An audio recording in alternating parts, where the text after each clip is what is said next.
کہ اچھے کرم ہوں گے تو دوسرا جنم ہوگا تو اس میں اچھا انسان بنیں گے، اگر برے کرم ہوں گے تو دوسرے جنم میں کوئی جانور بن جائیں گے، کتا بلی بن جائیں گے، جیسے اعمال ہوگے ویسے۔ آواگمن کا عقیدہ ان کا ہے، ہمارا تو یہ ہے، ہمیں یہ سبق دیا گیا شروع کے اندر ہی، جہاں پر اللہ رب العالمین نے اپنا انٹروڈکشن کرایا، الحمدللہ رب العالمین، تمام تعریفیں اس رب کے لیے ہیں جو تمام جہانوں کو پالتا ہے، پوستا ہے، اور اس کے حساب سے جس کو جس چیز کی ضرورت ہے وہ چیز اللہ تعالیٰ فراہم کرتے ہیں، اسی کو رب کہتے ہیں، تو رب العالمین ہے۔ پھر اللہ نے اپنا انٹروڈکشن کرایا، اپنا تعارف کرایا، تاکہ لوگوں کو اللہ سے وحشت نہ ہو، اللہ سے محبت ہو، کیونکہ اللہ تو ماؤں سے زیادہ محبت کرنے والے ہیں۔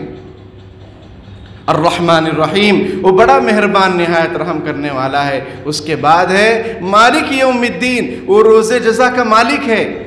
یہ احساس اور یہ عقیدہ ہمیں دیا گیا کہ تمہیں مرنا ہے اور حساب دینا ہے۔ یہ ہم میں اور دیگر دھرم والوں کے اندر فرق ہے، ہمارے اور ان کے اندر۔ وہ جو کرنا ہے وہ کر رہے ہیں، ان کا جو دل چاہ رہا ہے وہ کر رہے ہیں۔ فرائیت من اتخذ الہہ ہوا، کیا آپ نے نہیں دیکھا اس شخص کو جس نے اپنی خواہشات کو، اپنے نفس کو ہی اپنا معبود بنا رکھا ہے؟ ہمارا تو لا الہ الا اللہ، نہیں ہے کوئی معبود سوائے اللہ تعالیٰ کے، ہمارا معبود تو اللہ ہے۔ تو مقصد زندگی کو سمجھیں۔ قرآن کہتا ہے وَلْتَنْظُرْ نَفْسٌ مَا قَدَّمَتْ لِغَدٍ، غور کرو کل کے لیے کیا تم نے بھیجا، کیا تیاری کی ہے تم نے۔ الدنیا مزرعۃ الآخرہ، دنیا آخرت کی کھیتی ہے، جو بو گے وہ کاٹو گے۔ یہ کبھی نہیں ہو سکتا ہے کہ کوئی گیہوں بوئے اور چاول کاٹ لے، یہ کبھی نہیں ہو سکتا ہے۔ یہ جب دنیا کا دستور ہے تو اچھے اعمال اگر ہم نہ کریں اور امید رکھیں اللہ تعالیٰ سے تو یہ سراسر دھوکہ ہے، یہ سراسر دھوکہ ہے۔ پچھتاوا ہوگا قیامت کے دن، لیکن وہ پچھتاوے سے کوئی فائدہ نہیں ہوگا۔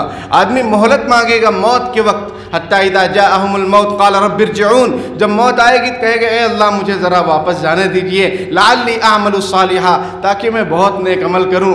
کلا، اللہ تعالیٰ فرمائیں گے ہرگز نہیں۔ قیامت کے دن بھی لوگ یہ کہیں گے، جب سب کچھ دیکھ لیں گے اپنے آنکھوں سے عذاب کو، تو کہیں گے ربنا ابصرنا وسمعنا فرجعنا نعمل صالحا انا موقنون، کہ ہمیں لوٹا دیجئے، ہم نے دیکھ لیا سمجھ لیا، اب ہمیں واپس کر دیجئے، ہم بہت نیک عمل کریں گے۔ اللہ تعالیٰ فرمائیں گے نہیں، تم نے اس دن کو، اس ملاقات کو تم نے بھلا رکھا تھا۔ وَمَنْ كَانَ فِي هَذِهِ أَعْمَى فَهُوَ فِي الْآخِرَةِ أَعْمَى وَأَضَلُّ سَبِيلًا، کہ جو اس دنیا میں اندھا بنا رہے گا قرآن سے، حدیث سے، علماء سے، مساجد سے، دینی تحریکوں سے، دینی تنظیموں سے، اللہ رسول کی باتوں سے، جو اس دنیا میں اندھا بنا رہے گا آخرت میں تو اس سے بھی خطرناک وہ اندھا ہوگا، وہ آخرت میں بھی اندھا رہے گا۔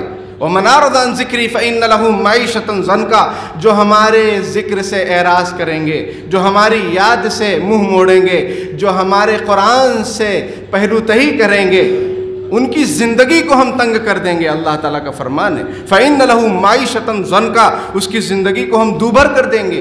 آج کیا وجہ ہے کہ ہم پریشان حال ہیں؟ آج کیا وجہ ہے کہ ہمیں ملک سے نکالنے کی باتیں کی جا رہی ہیں، ہمیں ختم کرنے کی سازشیں کی جا رہی ہیں؟ ہمارے اندر آپسی بگاڑ ہے، ہمارے اندر آپسی اختلافات ہیں، چین و سکون نام کی کوئی چیز ہمیں نظر نہیں آ رہی ہے۔ جو کچھ آ رہا ہے کچھ جل رہا ہے ایسا لگ رہا ہے، تھوڑا پانی دیجیے۔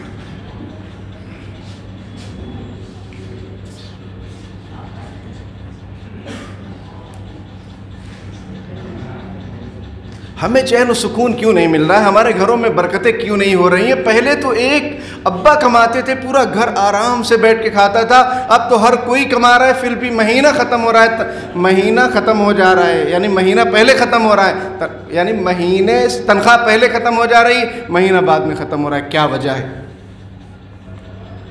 وجہ یہ ہے کہ ہم نے قرآن سے منہ موڑ لیا، ہم نے نماز سے منہ موڑ لیا۔ یاد رکھیے مولانا عبدالشکور صاحب لکھنوی رحمۃ اللہ علیہ کی بات، کہ ہر وہ عمل، ہر وہ کام، ہر وہ پروگرام جس سے تمہاری فجر کی نماز چھوٹ جائے وہ ناجائز اور حرام ہے۔ آج مشاعرے ہو رہے ہیں، قوالیاں ہو رہی ہیں، اور ایسے ایسے جلسے ہو رہے ہیں جو 12 1 بجے 2 بجے 3 بجے ختم ہو رہے ہیں، لوگ فجر کی نماز چھوڑ رہے ہیں۔ یہ جائز نہیں ہے، تو حرام ہے۔ میرے بھائیوں، قرآن صاف کہتا ہے اللہ رب العالمین بے نیاز ہیں، واللہ الغنی واللہ الغنی وانتم الفقراء، اللہ بے نیاز ہے، ہم منگتے لوگ ہیں، ہم محتاج ہیں۔ ہمیں اللہ کی رحمت کی ضرورت ہے، مغفرت کی ضرورت ہے، ہمیں سانس لینے کی ضرورت ہے، ہمیں پانی کی ضرورت ہے، ہر چیز کی ضرورت تو ہمیں۔ اور اللہ کا کرم یہ دیکھیے کہ اللہ فرماتے ہیں وَلَقَدْ كَرَّمْنَا بَنِي آدَمَ وَحَمَلْنَاهُمْ فِي الْبَرِّ وَالْبَحْرِ وَرَزَقْنَاهُمْ مِنَ الطَّيِّبَاتِ وَفَضَّلْنَاهُمْ عَلَى كَثِيرٍ مِّمَّنْ خَلَقْنَا تَفْضِيلًا، کہ ہم نے بنی آدم کو عزت بخشی ہے، اس کائنات کا دلہا حضرت انسان کو بنایا، ہمیں اور آپ کو بنایا، ہمیں اور آپ کو اشرف المخلوقات بنایا۔ خلق لکم ما فی الارض جمیعا، جتنی چیزیں جو ہمیں نظر آ رہی ہیں آسمان اور زمین میں، یہ سب ہمارے فائدے کے لیے ہیں۔ یہ جہاں تیرے لیے ہے اور تو خدا کے واسطے، لیکن ہمیں اور آپ کو کیوں بنایا؟ وَمَا خَلَقْتُ الْجِنَّ وَالْإِنسَ إِلَّا لِيَعْبُدُونَ، ہمیں اور آپ کو اللہ تعالیٰ نے اپنی عبادت کے لیے پیدا فرمایا ہے اور ہماری رہنمائی کے لیے۔ ہر زمانے میں اللہ تعالیٰ نے اپنے برگزیدہ چنیدہ بندوں کو بھیجا جنہیں انبیاء اور رسول کہا جاتا ہے، اور اس کی آخری کڑی حضرت محمد مصطفیٰ صلی اللہ علیہ وسلم جو خاتم الانبیاء ہیں، ان کو بھیجا ہماری اور آپ کی رہنمائی کے لیے، قیامت تک آنے والے انسانوں کی رہنمائی کے لیے۔ اور اس کے ساتھ ساتھ اپنا کلام نازل فرمایا تاکہ لوگ اس کتاب سے رہنمائی حاصل کریں، ہدایت حاصل کریں اور اللہ کی مرضیات پر چلیں، نامرضیات سے بچیں، انصاف کو قائم کریں، ظلم کا خاتمہ کریں۔ وہ زمانے میں معزز تھے، وہ زمانے میں معزز تھے مسلمان ہو کر، اور تم خوار ہوئے تارک قرآن ہو کر۔ میرے بھائیوں، قرآن کو ادب احترام میں ہم نے اتنا اونچا رکھ دیا کہ اس کو ہمارا ہاتھ ہی نہیں پہنچتا ہے کہ اس کو روزانہ لے کر تلاوت کی جائے۔ علامہ اقبال رحمۃ اللہ فرماتے ہیں کہ مسلمانوں، تم نے قرآن سے مرنا ہی سیکھا کہ یاسین شریف پڑھو روح آسانی سے نکل جائے گی، کاش کہ تم قرآن سے جینا سیکھتے، کاش کہ تم قرآن سے جینا سیکھتے۔ وَمَنْ أَعْرَضَ عَنْ ذِكْرِي، جو ہمارے ذکر سے، اب ذکر کا مفہوم وسیع ہے، احکامات بھی ہیں، شریعت بھی ہے، قرآن بھی ہے، اور اللہ کرنا بھی ہے۔ اِنَّا نَحْنُ نَزَّلْنَا الذِّكْرَ، ہم نے ذکر کو نازل کیا، یعنی قرآن۔ فَاذْكُرُونِي أَذْكُرْكُمْ فَاذْكُرُونِي بِالطَّاعَةِ أَذْكُرْكُمْ بِالنِّعَمِ، تم مجھے یاد کرو میں تمہیں یاد کروں گا۔ مطلب کیا اللہ کرتے رہو اور کچھ مت کرو؟ نہیں، مجھے یاد کرو میری عبادت کے ذریعے سے، میری اطاعت کے ذریعے سے، میں تم کو یاد کروں گا نعمتوں کے ذریعے سے۔ قرآن کہتا ہے صاف صاف من اعرض عن ذکری فإن له معیشة ضنکا، جو ہماری یاد سے، ہمارے ذکر سے منہ موڑے گا، اس کی زندگی کو، اس کی معیشت کو ہم تنگ کر کے رکھ دیں گے۔ وَنَحْشُرُهُ يَوْمَ الْقِيَامَةِ أَعْمَىٰ، قیامت کے دن اس کو نابینا اٹھائیں گے۔ قَالَ رَبِّ لِمَ حَشَرْتَنِي أَعْمَىٰ، وہ کہے گا اے اللہ آپ نے مجھے نابینا کیوں اٹھایا؟ وَقَدْ كُنْتُ بَصِيرًا، میں تو دنیا میں بینا تھا۔ قَالَ كَذَٰلِكَ أَتَتْكَ آيَاتُنَا فَنَسِيتَهَا، اللہ تعالیٰ فرمائیں گے اس وجہ سے کہ تیرے پاس میرے احکامات آئے، تو نے ان کو بھلا دیا۔ وَكَذَٰلِكَ الْيَوْمَ تُنسَىٰ، آج تجھ کو بھلا دیا گیا۔ وَلَا تَكُونُوا كَالَّذِينَ نَسُوا اللَّهَ، ان لوگوں کی طرح مت بن جاؤ جنہوں نے اللہ کو بھلا دیا۔ فَنَسِيَهُمْ، اللہ نے ان کو بھلا دیا۔ أُولَٰئِكَ هُمُ الْفَاسِقُونَ، یہی لوگ حد سے گزرنے والے ہیں۔ ہم لوگوں کا حال کیا ہے؟ گھنٹوں ہم لوگ باتیں کرتے ہیں لیکن اللہ کو یاد نہیں کرتے، 5 منٹ بھی دھیان سے۔ خواتین گھنٹوں گھنٹوں تذکرہ کریں گی شاپنگ کی، شادیوں کی، لیکن ایک تسبیح نہیں پڑھ پاتی ہیں سبحان اللہ کی، ایک تسبیح نہیں پڑھ پاتی ہیں الحمدللہ کی، ایک تسبیح نہیں پڑھ پاتی لا الہ الا اللہ کی، ایک تسبیح نہیں پڑھ پاتی ہیں فخر موجودات سرور کائنات حضرت محمد مصطفیٰ صلی اللہ علیہ وسلم پر درود و سلام کی ایک تسبیح نہیں پڑھ پاتے ہم لوگ۔ کیا زندگی ہے، کیا زندگی ہے۔ تو برائے بندگی ہے یاد رکھ، بہر صرف گندگی ہے یاد رکھ، چند روزہ زندگی ہے یاد رکھ، ورنہ پھر شرمندگی ہے یاد رکھ، ایک دن مرنا ہے آخر موت ہے، کر لے جو کرنا ہے آخر موت ہے، موت آ کر رہے گی، کہیں پر بھی بھاگ جاؤ، کہیں پر بھی چھپ جاؤ، اینما تکونوا یدرککم الموت ولو کنتم فی بروج مشیدہ، برج خلیفہ میں بھی چلے جاؤ گے تو بھی موت آ کر تم کو آ پکڑے گی۔ میرے بھائیوں، مقصد زندگی کو ہم سمجھیں، اللہ نے ہمیں کیوں بنایا ہے، اور پھر ہم امت مسلمہ اور پھر ہم امت محمدیہ علی صاحبہ الصلاۃ والتسلیم، آخری امت، ہمیں اللہ نے کیوں چنا، ہمارا انتخاب کیوں کیا؟ تو قرآن بتاتا ہے کنتم خیر امت اخرجت للناس، تم بہترین امت ہو، تمہیں لوگوں کو فائدہ پہنچانے کے لیے برپا کیا گیا، نکالا گیا ہے، پیدا کیا گیا ہے، تاکہ تأمرون بالمعروف وتنہون عن المنکر، تاکہ تم بھلائی کا حکم کرو، برائی سے روکو لوگوں کو۔ لوگ پریشان ہیں نشے سے، لوگ پریشان ہیں معاشرتی زندگی سے، آئے دن یہ خبریں سننے میں آتی ہیں کہ شوہر نے بیوی کو کاٹ ڈالا، بیوی نے شوہر کو کاٹ ڈالا، باپ نے بیٹی کو کاٹ ڈالا، اتنی خبریں آ رہی ہیں اخباروں میں، لوگ پریشان ہیں، انسانیت سسک رہی ہے، لیکن امت مسلمہ اپنی ذمہ داری کو ادا نہیں کر رہی، اپنے رول کو پلے نہیں کر رہی ہے۔ وہ رول کیا ہے؟ وہ رول یہ ہے کہ تم بہترین امت ہو، تمہیں لوگوں کو فائدہ پہنچانے کے لیے نکالا گیا ہے، برپا کیا گیا ہے، تم بھلائی کا حکم کرو، برائی سے روکو۔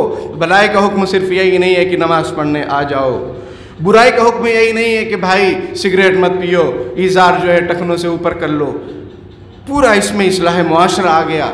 اور اصلاح معاشرہ جب صحیح ہوگا، ہم صحیح ہوں گے، لوگ صحیح ہوں گے۔ اگر ہم اپنے آپ میں بے خبر ہیں، ہم لوگوں کو کیا باخبر کر سکتے ہیں؟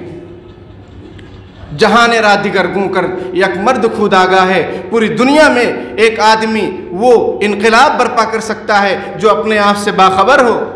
ایک صحیح سورج، اوریجنل سورج پوری دنیا کو روشن کر سکتا ہے، لیکن ڈپلیکیٹ لائٹیں وہ دنیا کو روشن نہیں کر سکتی ہیں۔ اور وہ شخص یا وہ قوم یا وہ امت جو اپنے آپ سے بے خبر ہو گئی ہو، جس کا مقصد شادی بیاہ ہو، جس کا مقصد کھانا پینا ہو، جگہ جگہ ہوٹلیں کھولو، لائبریریاں بند، تو دماغ سکڑ جائے گا اور پیٹ بڑھ جائے گا۔ وہی ہو رہا ہے، لائبریریوں میں کوئی جانے کے لیے تیار نہیں ہے۔ علامہ اقبال رحمۃ اللہ علیہ نے فرمایا کہ جو دیکھے یورپ میں کتابیں اپنی آبا کی تو دل ہوتا ہے سی پارا، کہ اپنے آبا و اجداد کی کتابوں کو جو ہم نے یورپ میں دیکھا لائبریریوں میں کہ وہ لوگ فائدہ اٹھا رہے ہیں ہمارے اسلاف اور اکابر کی کتابوں سے، تو دل جو ہے ٹکڑے ٹکڑے ہو جاتا ہے۔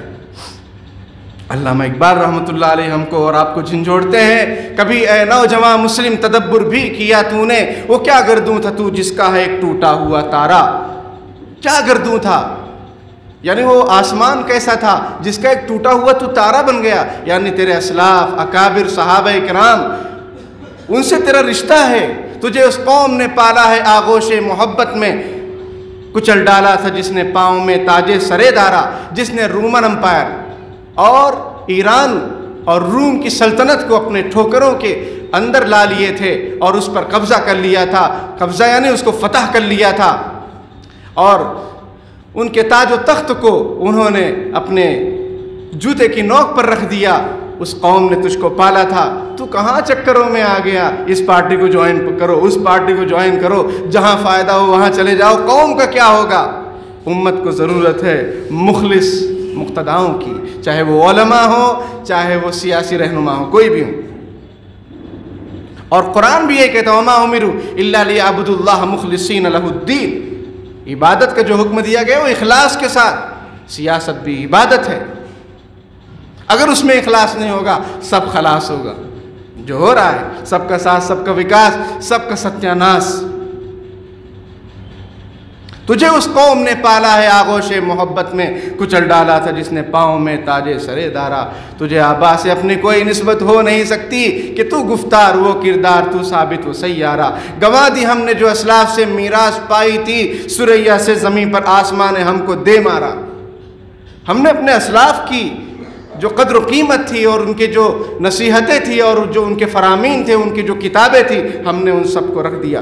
یاد رکھیے ریڈر ہی لیڈر بنتا ہے۔ ہم پڑھائی نہیں کریں گے تو کیا حکمرانی کریں گے، کیا کسی کی رہنمائی کریں گے؟ ہم پڑھتے ہی نہیں۔ ہمارے بچے خاندانی بزنس میں مبتلا ہیں، میں مبتلا کہہ رہا ہوں، اس کو آپ سمجھیں۔ ابا اگر سموسہ بنا رہا ہے، بیٹا بھی سموسہ بنائے گا۔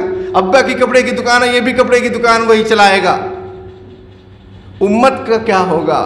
معاشرے کا کیا ہوگا؟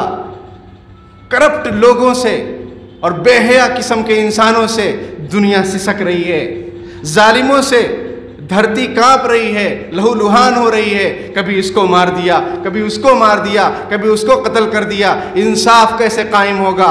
جو جگانے والی امت ہے وہ سو رہی ہے، تو جگائے گا کون؟ حضرت مولانا عمر صاحب پالنپوری رحمۃ اللہ علیہ ایک بڑی پر امید بات کرتے تھے، وہ میں آپ کے سامنے عرض کرتا ہوں کہ امت مسلمہ مری نہیں ہے، سوئی ہوئی ہے۔ ہم لوگ بھی مرے ہوئے نہیں ہیں، اللہ کا شکر ہے زندہ ہیں اور اللہ نے ایمان دیا ہے۔ اب بیدار ہونے کی ضرورت ہے، اپنے نظام زندگی کو تبدیل کرنے کی ضرورت ہے، نبی اکرم صلی اللہ علیہ وسلم کے طریقے کے مطابق ڈھالنے کی ضرورت ہے۔ کیا ہم کو معلوم نہیں کہ داہنے ہاتھ سے کھانا سنت ہے؟ کیا ہمیں معلوم نہیں کہ کھانے سے پہلے ہاتھ دھونا سنت ہے؟ کیا ہمیں معلوم نہیں کہ ٹوائلٹ میں اگر جانا ہے تو پہلے بائیں پیر سے جائیں گے اور جب نکلنا ہے تو داہنے پیر سے نکلیں گے؟ یہ سنتیں ہمیں معلوم ہیں، ایسی بہت ساری سنتیں ہمیں معلوم ہیں۔ ان سنتوں پر ہم عمل کریں۔ جو ہمیں نہیں معلوم ہے اللہ اس کی بھی توفیق عطا فرمائے گا۔ بزرگوں نے یہی باتیں لکھی ہیں اور حدیث شریف میں بھی یہی بات ہے کہ من عامل، حدیث شریف میں ہے کہ جو عمل کرے ان باتوں پر جو وہ جانتا ہے، اللہ اس کو ایسا علم دے گا جو وہ نہیں جانتا۔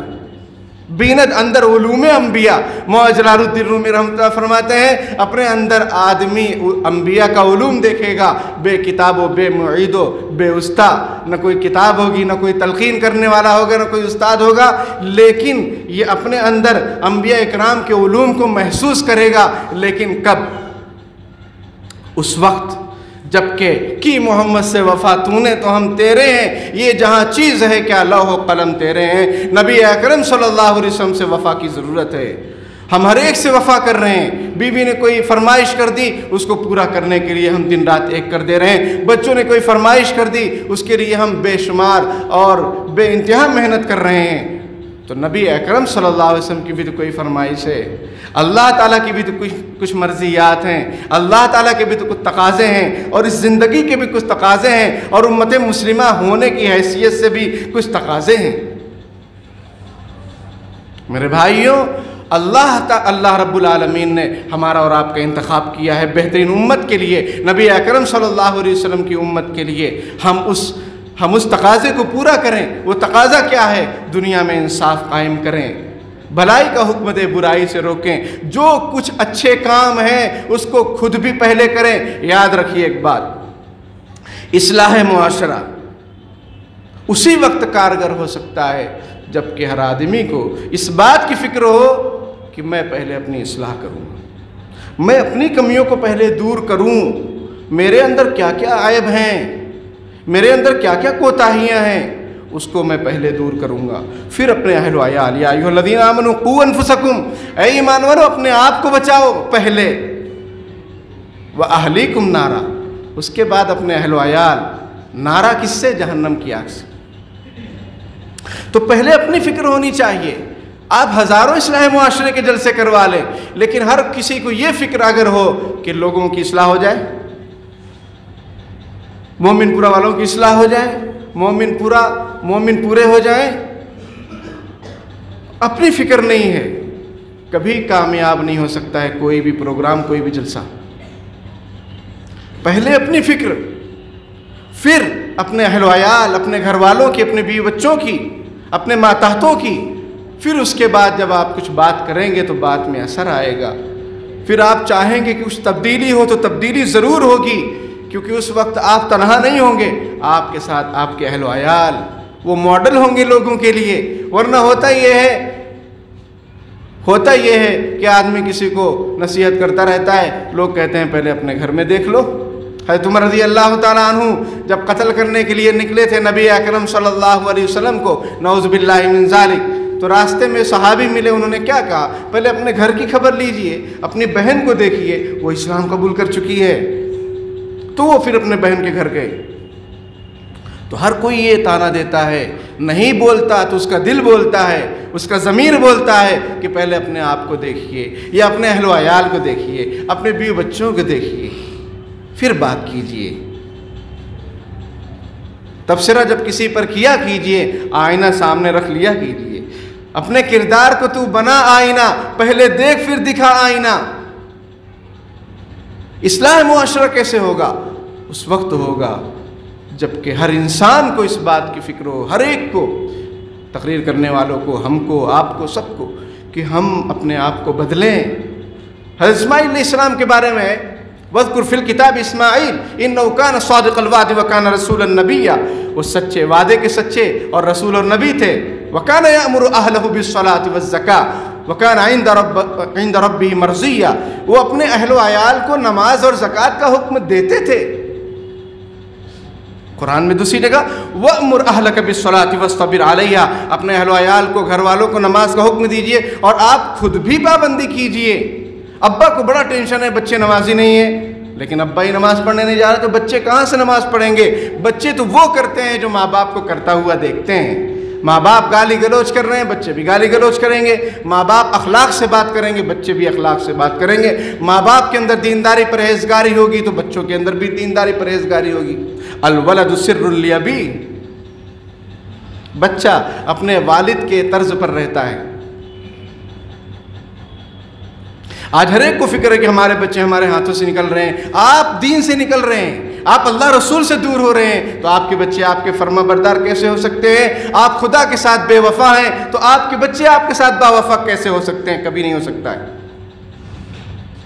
حضرت فضیل بن عیاض رحمۃ اللہ علیہ فرماتے ہیں کہ جب بھی میں اللہ کی مجھ سے کوئی گناہ ہو گیا، نافرمانی ہو گئی، اس کا اثر میں اپنی بیوی میں دیکھتا ہوں، اپنے بچوں میں دیکھتا ہوں، اپنی سواری میں دیکھتا ہوں کہ یہ لوگ بھی مجھ سے میری نافرمانی پر اتر جاتے ہیں۔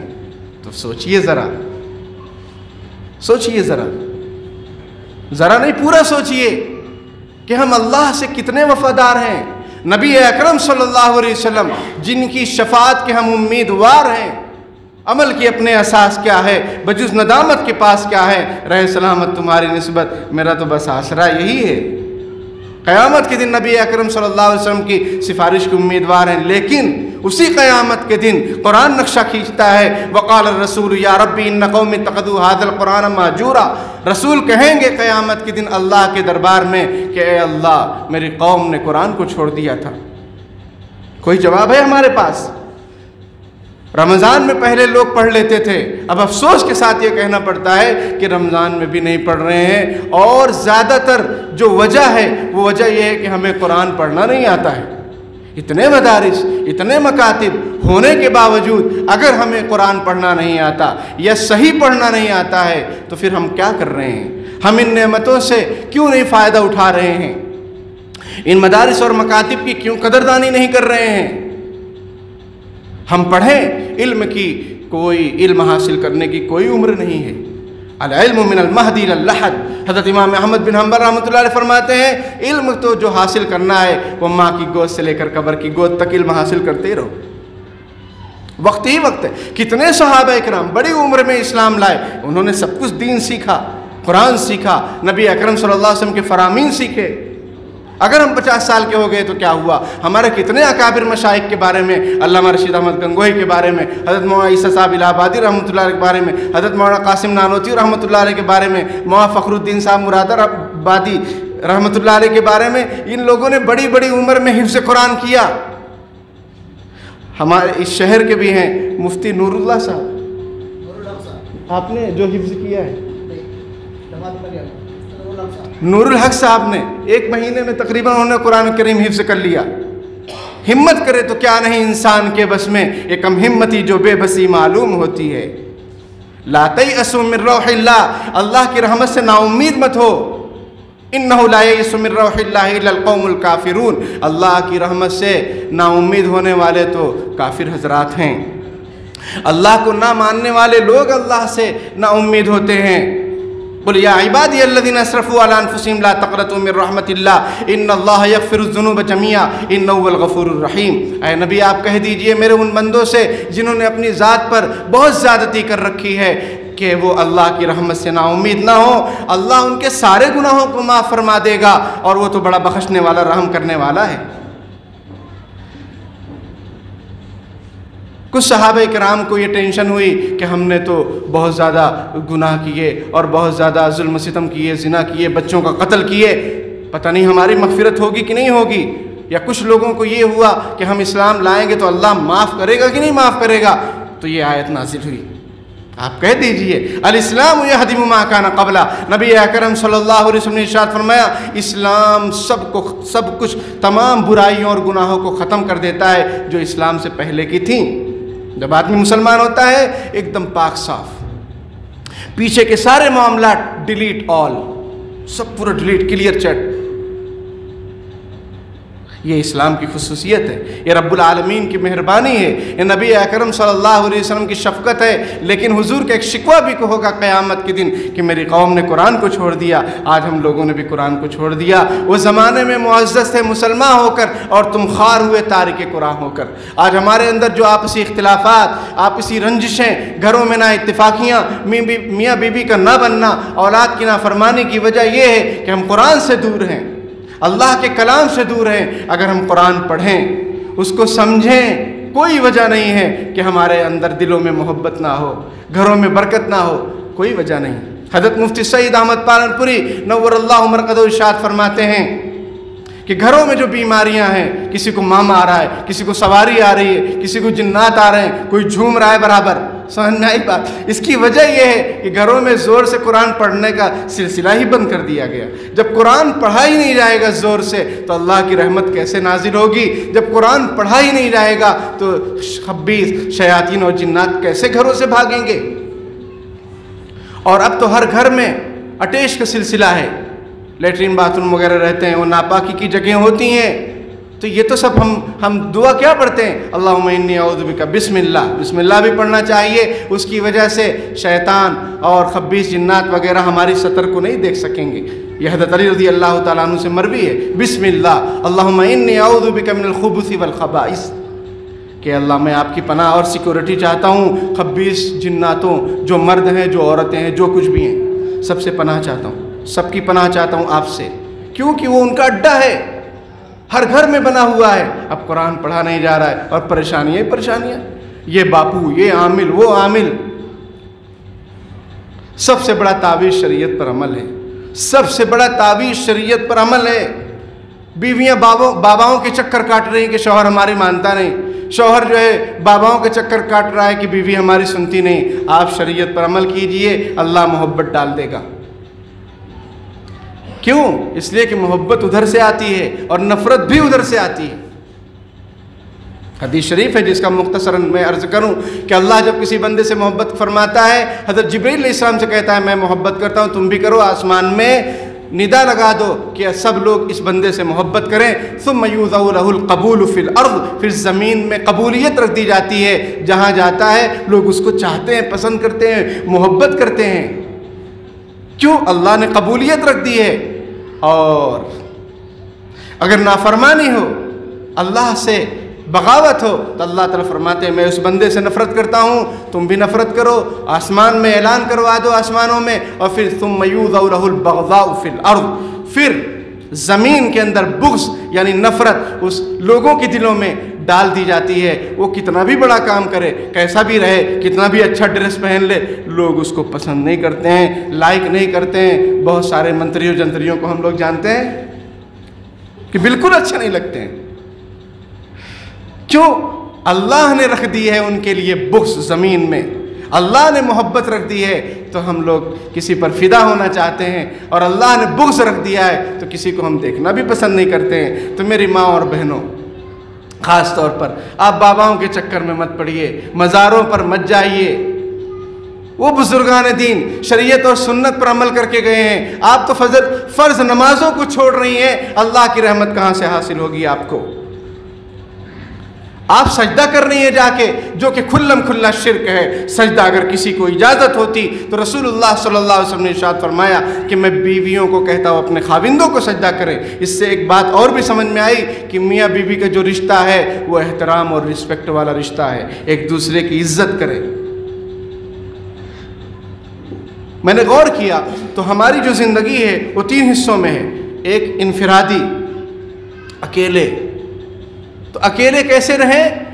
وَهُوَ مَعَكُمْ أَيْنَمَا كُنْتُمْ، اس خیال کے ساتھ رہیں کہ خدا میرے ساتھ ہے، اللہ میرے ساتھ ہے، اللہ معی، اللہ میرے ساتھ ہے، فرشتے میرے ساتھ ہیں، وہ سب لکھ رہے ہیں، دیکھ رہے ہیں۔ یہ زمین اور یہ ہمارے بدن کے اعضاء ہمارے ساتھ ہیں، اور یہ قیامت کے دن ہمارے خلاف ہی بول پڑیں گے۔ الْيَوْمَ نَخْتِمُ عَلَىٰ أَفْوَاهِهِمْ وَتُكَلِّمُنَا أَيْدِيهِمْ وَتَشْهَدُ أَرْجُلُهُمْ بِمَا كَانُوا يَكْسِبُونَ۔ قیامت کے دن ہم ان کے منہ پر مہر لگا دیں گے، کیونکہ انسان جھٹلائے گا اللہ رب العالمین کو بھی کہ نہیں میں نے ایسا نہیں کیا، تو اللہ تعالیٰ مہر لگا دیں گے منہ پر، پھر یہ ہاتھ بات کریں گے کہ ہاں ہم نے کیا کیا کیا، پیر گواہی دیں گے کہ ہم کہاں کہاں گئے۔ تو یہ سب ہمارے خلاف ہی ہو جائیں گے۔ یہ سب اللہ کے خفیہ کیمرے ہیں۔ آدمی کو معلوم ہوتا ہے کیمرہ لگا ہوا ہے مال کے اندر، وہ کوئی چیز اٹھا کر جیب میں نہیں ڈالتا ہے، اس کو اس بات کا احساس ہے کہ اوپر والا دیکھ رہا ہے، یعنی کیمرہ، لیکن اس بات کا احساس نہیں ہے کہ اس سے بھی اوپر اور اس سے بھی عظمت والی ایک چیز ہے، وہ رب العالمین ہے، وہ بھی تو ہر وقت ہمیں دیکھ رہا ہے۔ تو ہم کیوں اپنے بہنوں کا حصہ ماریں؟ کیوں میراث سے ان کو محروم کر دیں؟ کیوں بیوی پر ظلم و ستم کریں؟ کیوں بچوں کے ساتھ ناانصافی کریں؟ ایک بیٹے کو سب کچھ دے دیا، دوسرے بیٹوں کو کچھ بھی نہیں دے رہے، ایک بیٹی کو سب کچھ دے دیا، کسی کو گھر جمائی بنا لیا اور بیٹوں کو ہی محروم کر دیا۔ یہ کیسی زندگانی ہے؟ سب پائی پائی کا حساب دینا ہوگا قیامت کے دن۔ اکرموا اولادکم، اپنے اولاد کی عزت کرو، نبی اکرم صلی اللہ علیہ وسلم کا فرمان ہے۔ وعدلوا بینکم، اور ان کے درمیان انصاف کرو۔ اگر زندگی میں کوئی شخص اپنی جائیداد کو تقسیم کرنا چاہتا ہے تو یاد رکھیے الارث یجری بعد موت المورث، میراث تو مورث کے انتقال کے بعد جاری ہوتی ہے۔ زندگی میں اگر ابا کچھ تقسیم کر رہا ہے اس کو میراث نہیں کہتے ہیں شریعت میں، اس کو ہبہ اور بخشش اور گفٹ اور ہدیہ کہتے ہیں۔ اس کا حکم کیا ہے؟ اس کا حکم برابری کا ہے، لڑکی کو بھی برابر دو، لڑکے کو بھی برابر دو۔ زندگی میں اگر ابا تقسیم کر رہا ہے اور انتقال کے بعد ابا کی جائیداد جو تقسیم ہوگی اس بیٹی کو سنگل ملے گا، بیٹوں کو ڈبل ملے گا، اور مرحومہ کو بھی ملے گا۔ اگر اولاد ہیں تو 8واں حصہ ملے گا، اور اگر اولاد نہیں ہے تو 4تھا حصہ ملے گا۔ تو میرے بھائیو، یہ اسلام ہے، ہم اس کو چھوڑ کر کہاں زندگی گزار رہے ہیں؟ اپنی خواہشات، رسوم رواج، ہماری شادیوں کو ہم دیکھیں، صرف نام کی شادی ہے، صرف نام کا نکاح ہو رہا ہے مسجد میں، باقی ساری چیزیں اسلام کے خلاف۔ وہ گیدرنگ، وہ گرارے، وہ شرارے، وہ عورتوں کا میک اپ کرنا کہ آدمی سوچتا ہے یہ میری بیوی ہے، کون ہے؟ جب مکھڑا دیکھتا ہے تو سمجھ میں آتا ہے کہ ہاں یہ میری بیوی ہے، لیکن دکھڑا یہ ہے کہ میرے لیے کبھی سنورتی ہی نہیں ہے۔ میں سارا پیسہ خرچ کرتا ہوں، میں اچھے اچھے ڈریس لاتا ہوں، میک اپ کے سامان لاتا ہوں، لیکن وہ شادیوں کے لیے میرے لیے نہیں ہے۔ میری ماں اور بہنوں، یہ ناانصافی ہے۔ آپ اپنے شوہر کے لیے زیب و زینت اختیار کیجئے، اس پر آپ کو اجر و ثواب ملے گا۔ آپ باہر نکلنے کے لیے اگر زیب و زینت اختیار کر رہی ہیں، بجنے والا زیور پہن رہی ہیں، اور نقاب برائے نام ہے، یا اس نقاب کو بھی نقاب کی ضرورت ہے، یا نقاب تو ہے لیکن چہرہ کھلا ہوا ہے، یہ کیسا نقاب ہے؟ انصاف کا تقاضا تو یہ تھا کہ جو خاوند اتنا کما کر لاتا ہے، سب کچھ خریدتا ہے، اس کے لیے بنا سنورا جائے، اور جب باہر جائیں تو جو عمومی لباس ہے، عمومی جو طرز زندگی ہے، اسی کے حساب سے جائیں۔ لیکن افسوس کی بات یہ ہے، معاشرے کی صورتحال یہ ہے کہ سارے زیورات پہنے جاتے ہیں اور اس کو بتکلف دکھلایا جاتا ہے، بتکلف دکھلایا جاتا ہے، اور دکھلانے کے لیے چاہے وہ نقاب اتارنا پڑے یا پھر جو ہے بے حیائی والے لباس پہننے پڑیں، وہ سب منظور ہوتا ہے۔ وضع میں تم ہو نصارہ، تو تمدن میں ہنود، یہ مسلمان ہیں جنہیں دیکھ کر شرمائیں یہود۔ اگر کوئی غیر مسلم آ جائے اور پوچھے کہ بھائی اسلام کے اعتبار سے آپ لوگ شادی کر رہے ہیں، اسلام کا کیا حکم ہے شادی کا، آپ بتائیں، تو ہم کیا بتائیں گے؟ یاد رکھیے حدیث شریف من احب للہ، جو اللہ کے لیے محبت کرے، وہ ابغض للہ، اللہ کے لیے بغض رکھے۔ مطلب ایسی شادیاں جو خرافات پر مبنی ہیں، ایسے کھانے جو رسوم و رواج پر مبنی ہیں، ان کا بائیکاٹ کیجئے۔ اگر اصلاح معاشرہ چاہتے ہیں تو بائیکاٹ کیجئے، نہیں جائیں گے۔ بارات کا اسلام سے کوئی تعلق نہیں ہے۔ افسوس کی بات یہ ہے کہ ہم لوگ بارات لے کر جاتے ہیں، اور شادی کارڈ پر چھوٹا سا کارڈ ہوتا ہے بارات والا۔ اسلام میں کہاں بارات ہے؟ یہ غیروں کا طریقہ ہے، یہ غیروں کا طریقہ ہے۔ بائیکاٹ کیجئے۔ اور علماء کرام جانتے ہیں اچھی طریقے سے، اور میں یہ سمجھتا ہوں کہ وہ بھی بائیکاٹ کریں کہ بھائی بارات میں ہم جا کر نکاح نہیں پڑھائیں گے، مسجد میں آؤ نکاح پڑھائیں گے، بارات میں ہم بھی تمہارا حصہ بنے، یہ نہیں ہو سکتا ہے۔ من کثر سواد قوم فہو منہم، جو کسی قوم کی اکثریت کو بڑھائے گا، چاہے وہ جس لائن کی بھی ہو، اچھائی کی اکثریت بڑھائے گا تو ثواب ملے گا، اور برائی کی اگر اکثریت بڑھائے گا تو اس کو گناہ ملے گا۔ فہو منہم، اس کا تعلق انہی میں سے۔ حضرت عبداللہ ابن مسعود رضی اللہ تعالیٰ عنہ کسی شادی میں گئے، دیکھے وہاں کوئی خرافات ہو رہی ہے، آپ واپس آ گئے اور آپ نے یہی حدیث شریف پڑھی، من کثر سواد قوم فہو منہم، ہم اس کا حصہ نہیں بننا چاہتے ہیں۔ بارات کا اسلام سے کیا تعلق ہے؟ اچھے اچھے لوگ بارات لے کر جا رہے ہیں، اور بھائی سادہ سمپل کچھ لوگ چلے گئے، نکاح پڑھ لیے اور واپس آ گئے۔ آپ کے کچھ مہمان ہیں، ان کو اپنے گھر پر کھلا دو۔ لڑکی والوں کا کھانا بھی سنت نہیں ہے، وہ ایک جواز کا درجہ ہے بس، ناجائز اور حرام بھی نہیں ہے، جواز کا درجہ ہے بس۔ لیکن آج رسوم اور رواج کے درجے میں ہے وہ۔ لڑکے والے منہ پھاڑ کر بولتے ہیں کہ ہمارے رشتہ داروں کو، ہمارے مہمانوں کو خوش کر دینا۔ اب وہ لڑکی والا بیچارہ ٹینشن میں، وہ بہت سارے من بناتا ہے، لیکن پھر بھی ان کا من بھرتا نہیں ہے۔ من سمجھ رہے ہیں؟ من بریانی، 1 من 2 من 3 من وہ بات کر رہے ہیں، اور من بھرتا نہیں، یہ دل اور نفس۔ لڑکے والے اگر ہمت کر لیں خدا کے لیے تو یہ جو لڑکیاں اور خواتین ناجائز اور حرام تعلقات میں پھنس رہی ہیں یا بھاگ رہی ہیں، مرتد ہو رہی ہیں، یہ سب ختم ہو جائے گا انشاءاللہ۔ شادیوں کو ہم نے مشکل بنا رکھا ہے۔ وہ لڑکی دیکھ رہی میرے ابا کتنے من بنا پائیں گے، وہ ٹینشن میں ہے، کمائی کچھ ہے نہیں، چلو میں ہی اپنی پسند کا کوئی لڑکا ڈھونڈ لیتی ہوں اور کسی سے عشق معاشقہ کر لیتی ہوں۔ پھر وہ کسی غیر مسلم کے جال میں اگر پھنس گئی اور ان کی منصوبہ بندی مکمل چل رہی ہے، اور ان کی منصوبہ سازش مکمل چل رہی ہے، ان کی بچیوں کو لاؤ، کیا ہمیں معلوم نہیں ہے؟ سب معلوم ہے، اچھی طریقے سے معلوم ہے۔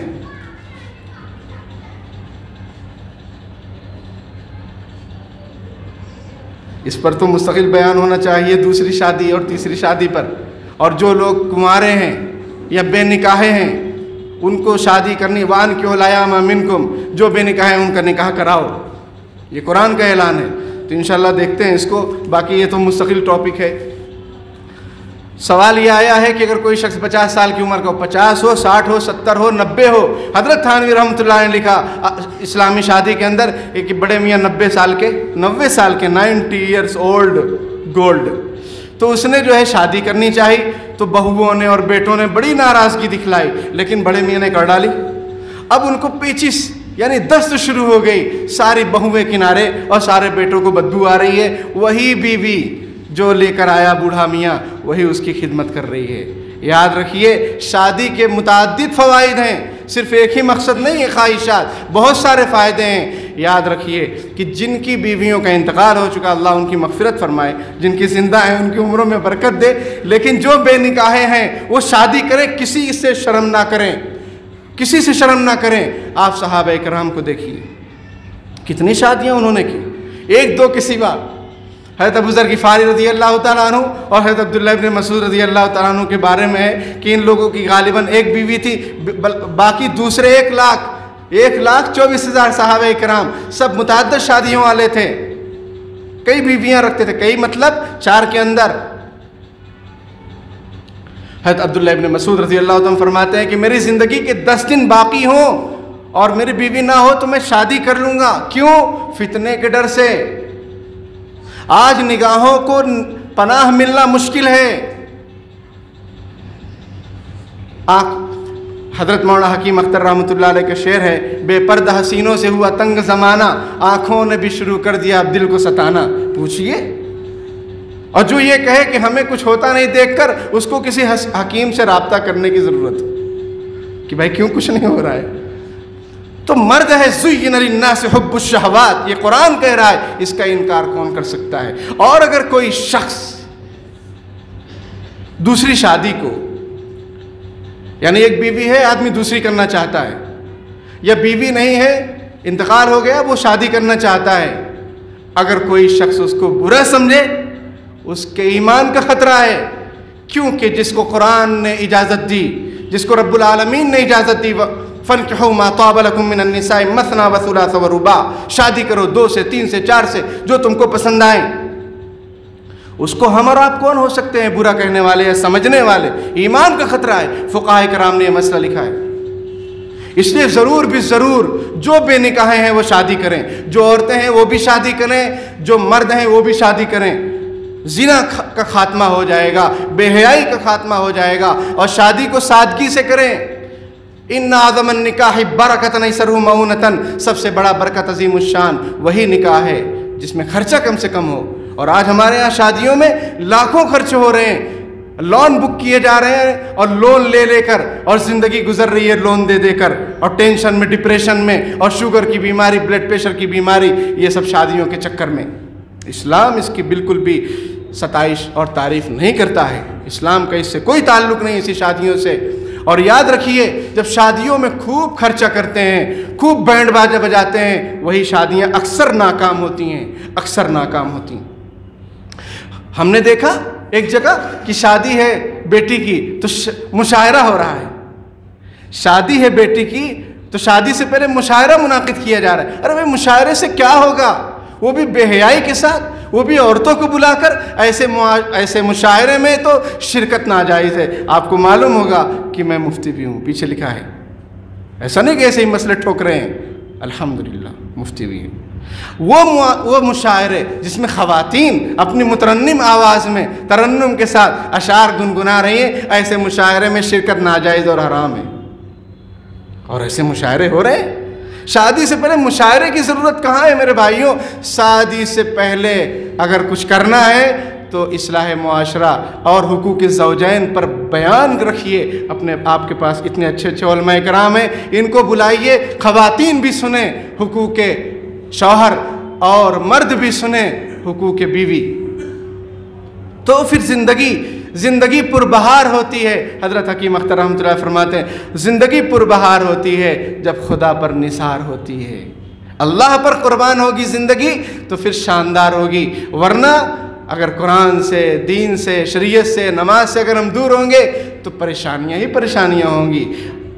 بدن کو راحت پہنچانے والے سامان مارکیٹ میں آپ کو مل جائیں گے، نرم نرم گدے مل جائیں گے، اے سی مل جائے گی، لیکن روح کو، دل کو سکون پہنچانے کے لیے جو ذرائع ہیں وہ قرآن ہے، اللہ کا ذکر ہے۔ الا بذکر اللہ تطمئن القلوب، اچھی طرح سن لو، اللہ کے ذکر سے ہی دلوں کو سکون ملتا ہے۔ اکبر الہ آبادی یہ کہتے ہیں، نہ دنیا سے، نہ دولت سے، نہ گھر آباد کرنے سے تسلی دل کو ملتی ہے، خدا کو یاد کرنے سے۔ خدا کو یاد کرنے سے دل کو تسلی ملے گی۔ میرے بھائیوں، بے نکاح مت رہو۔ یہ بوڑھے لوگوں کو ٹینشن ہوتا ہے اولاد کا، اولاد کو بولو اپنے دائرے میں رہو، میں تمہارا باپ ہوں، تم میرے باپ نہیں ہو، باپ بننے کی کوشش مت کرو، تم اپنی بیوی کے ساتھ خوش رہو، میں بھی شادی کروں گا، اور کرو، کون منع کرتا ہے؟ بے حیائی سے بچو، اپنی عفت اور پاک دامنی کا خیال رکھو۔ زنا العین النظر، زنا صرف وہی نہیں ہے کہ ایک عورت، یعنی ایک عورت جس سے ہمارا کوئی رشتہ نہ ہو، غیر محرم عورت کے ساتھ تعلقات بنانے کو ہی جس کو ہم زنا سمجھتے وہی زنا نہیں ہے۔ رسول اللہ صلی اللہ علیہ وسلم کا فرمان، آنکھوں کا زنا غلط دیکھنا ہے، کانوں کا زنا غلط سننا ہے، پیروں کا زنا غلط چلنا ہے، اور خود لذتی، ہست میتھون جیسی بیماریوں میں نئی نسل تباہ ہو رہی ہے، اور جن کی بیویاں نہیں وہ تباہ ہو رہے۔ کیوں تباہ ہو رہے ہیں؟ ناکح الید ملعون، نبی اکرم صلی اللہ علیہ وسلم کا فرمان، ہاتھ سے نکاح کرنے والا ملعون ہے، اس پر اللہ کی رحمت ہے۔ نوجوان لڑکے یہ ابھی اپنے پیروں پر کھڑے ہو رہے ہیں، پیروں پر کھڑے ہونے کے چکر میں ان کی عمریں بیتتی جا رہی ہیں، اور ان کے ماں باپ کو ہوش نہیں ہے، اور یہ اپنے پیروں کو کاٹ رہے ہیں خود لذتی کے ذریعے سے، اور یہ شادی کے قابل نہیں ہو رہے ہیں، شادی کے بعد حکیموں کے چکر کاٹ رہے ہیں، اور دوائیں کھا رہے ہیں اور اس کی وجہ سے طرح طرح کی بیماریوں میں مبتلا ہو رہے ہیں۔ ابھی ایک تازہ واقعہ پیش آیا، عبرت کے لیے میں عرض کروں کہ شادی ہوئی، رات میں اس نے 2-3 گولیاں کھا لی، دماغ کی نس پھٹ گئی، ہاسپٹل میں ہے، اللہ اس کو شفا دے، اور بیوی کو بھی کھلایا گولی۔ کیا ہے بھائی؟ میں تو یہ کہتا ہوں اور آپ سے امید کرتا ہوں کہ اپنے علماء کی قدر کرو کہ شادی سے پہلے جو لڑکے شادی کرنے والے ہیں 1-2 مہینے پہلے اپنے علماء اکرام سے رجوع کریں۔ یہ ایسی جماعت ہے، مخلص جماعت، جو آپ کو گھنٹوں وقت دے گی لیکن کچھ بھی نہیں، کچھ معاوضہ نہیں۔ وکیل کے پاس ذرا جا کے آؤ، وکیل کے پاس ذرا جا کے آؤ، جج سے ذرا مل کر آؤ، کتنی فیس دینی پڑتی ہے۔ کسی بڑے ڈاکٹر سے مل کر آؤ، کتنی فیس دینی پڑتی۔ یہ اللہ کے لیے، ہم تو جیتے ہیں کہ دنیا میں تیرا نام رہے، یہ ہے مقصد زندگی علماء کی۔ ان سے ملو میرے بھائیوں جو شادی کرنا چاہتے ہیں۔ ہم نے اپنے شہر میں کہہ رکھا ہے، ماشاءاللہ نوجوان ملتے ہیں، ہم ان کی رہنمائی کرتے ہیں۔ جو پرابلم ہو سب کا حل موجود ہے، لیکن غلط راستے سے حل نہیں ہوگا مسئلہ۔ وہ لڑکے جو کچھ جانتے ہی نہیں شریعت اور سنت اور علاج وغیرہ، وہ کیا آپ کا علاج کریں گے؟ وہ گولیاں کھلائیں گے، آپ تباہ و برباد ہو جائیں گے۔ اور ہو رہا ہے یہ سب چیزیں۔ آنکھ جو کچھ دیکھتی ہے لب پہ آ سکتا نہیں، محو حیرت ہوں کہ دنیا کیا سے کیا ہو جائے گی۔ اور وہ حضرات جو شادی شدہ ہیں، ایک بیوی سے سیر ان کو نہیں ہو رہی ہے، وہ دوسری شادی کریں، زنا سے بچیں خدا کے لیے۔ حلال راستہ جب اللہ اور رسول نے دیا ہے، کیوں حرام کاری میں جا رہے ہو؟ لیکن اس کے لیے دوسری شادی ہے جو اپنی بیوی، پہلی بیوی کا حق مکمل ادا کرے۔ سب کے لیے اجازت نہیں ہے۔ جس کے پاس پیسہ ہو، جس کے پاس بدن کی طاقت ہو اور دل بڑا ہو کہ دونوں کا جھگڑا ہو تو صبر کرے، ورنہ پٹائی شروع کر دے تو ظالم ہو جائے گا۔ یہ حضرت تھانوی رحمۃ اللہ علیہ نے یہ 3 شرطیں لکھی ہیں دوسری شادی کے لیے۔ حلوہ نہیں ہے کہ بس کھانا شروع کر دیے کہ سوچے خوش ہو گئے کہ چلو بھائی ایک مفتی نے بیان کر دیا اب ہم عمل کریں گے۔ شرائط ہیں، پہلے وہ جو گھر میں بیوی ہے اس کا دل خوش کیجئے۔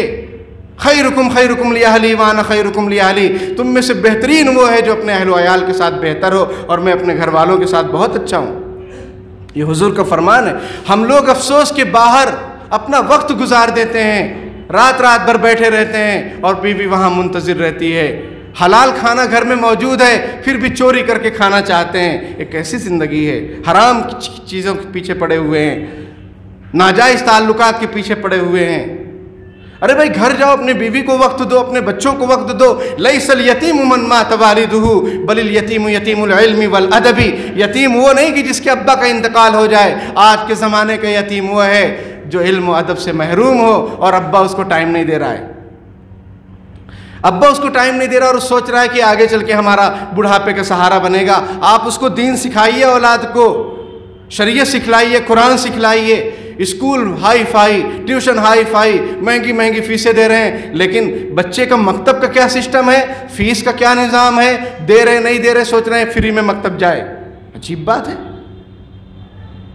اور جا رہا ہے کہ نہیں جا رہا ہے وہ بھی کوئی خبر نہیں، کوئی فکر نہیں۔ قرآن پڑھ رہا ہے کہ نہیں پڑھ رہا ہے وہ بھی فکر نہیں، اور تجوید کے ساتھ پڑھ رہا ہے کہ نہیں پڑھ رہا ہے اس کی بھی کوئی فکر نہیں۔ یاد رکھیے ہمارے یہاں قرآن پڑھے ہوئے لوگوں کی کمی نہیں ہے، کمی ہے تجوید سے پڑھے ہوئے لوگوں کی، یعنی تجوید صحیح نہیں ان کی۔ اور تجوید کسے کہتے ہیں، کس بلا کا نام ہے؟ کما انزل کے مطابق پڑھنا، جیسا قرآن نازل ہوا ہے ویسا پڑھنا۔ قرآن عربی میں نازل ہوا ہے، اس کے اصول ضابطے ہیں، اس کے مخارج ہیں، آپ اس کے مطابق قرآن پڑھیے۔ اللہ کا شکر ہے ہم اپنے شہر میں بڑوں کا مدرسہ چلاتے ہیں، 5 جماعتیں ہیں، تقریباً 40-50 لوگ پڑھ رہے ہیں اور قرآن صحیح کر رہے ہیں۔ سب وہ لوگ ہیں جن کا ہدیہ ہو چکا، دعوتیں ہو چکی، سمجھ رہے ہیں؟ ہدیہ اور دعوت، قرآن ختم ہوتا ہے تو ہدیہ کرتے ہیں، عجیب رسم ہے یہ بھی۔ ہدیہ لینا ہے مانگ کر، واہ بھائی واہ، ہدیہ مانگ کر لیا نہیں جاتا اور پوچھ کر دیا نہیں جاتا ہے، یہ ہدیہ کا اصول ہے۔ ہم لوگ ہدیہ رکھتے ہیں۔ ارے قرآن صحیح کیا کہ نہیں اس نے؟ قرآن شریف صحیح پڑھا تجوید کے ساتھ کہ نہیں؟ وہ لوگ ہیں میرے پاس پڑھ رہے ہیں جن کا ہدیہ اور دعوتیں ہو چکی، لیکن قرآن شریف صحیح نہیں ہے، تو کیسے کام چلے گا؟ ان اللہ یرفع بہذا الکتاب اقواما ویضع بہ آخرین۔ حضرت عمر رضی اللہ تعالیٰ عنہ سے روایت ہے کہ نبی اکرم صلی اللہ علیہ وسلم نے ارشاد فرمایا کہ اللہ پاک اس کتاب کے ذریعے سے قوموں کو اٹھاتا بھی ہے اور اس کے ذریعے ذلیل، اور اسی کتاب کی وجہ سے ذلیل اور رسوا بھی کر دیتا ہے۔ کس کو اٹھاتا ہے، کس کو عروج بخشتا ہے؟ جو قرآن کو سینے سے لگاتے ہیں، جو قرآن کی تلاوت کرتے ہیں، اس کو سمجھتے ہیں، پڑھتے ہیں، اور خود نہیں کسی عالم معتبر مستند عالم کے پاس. یہ بھی ایک فتنہ ہے کہ خود ہی سیکھ لو. تو پھر نبیوں کو کیوں بھیجا گیا؟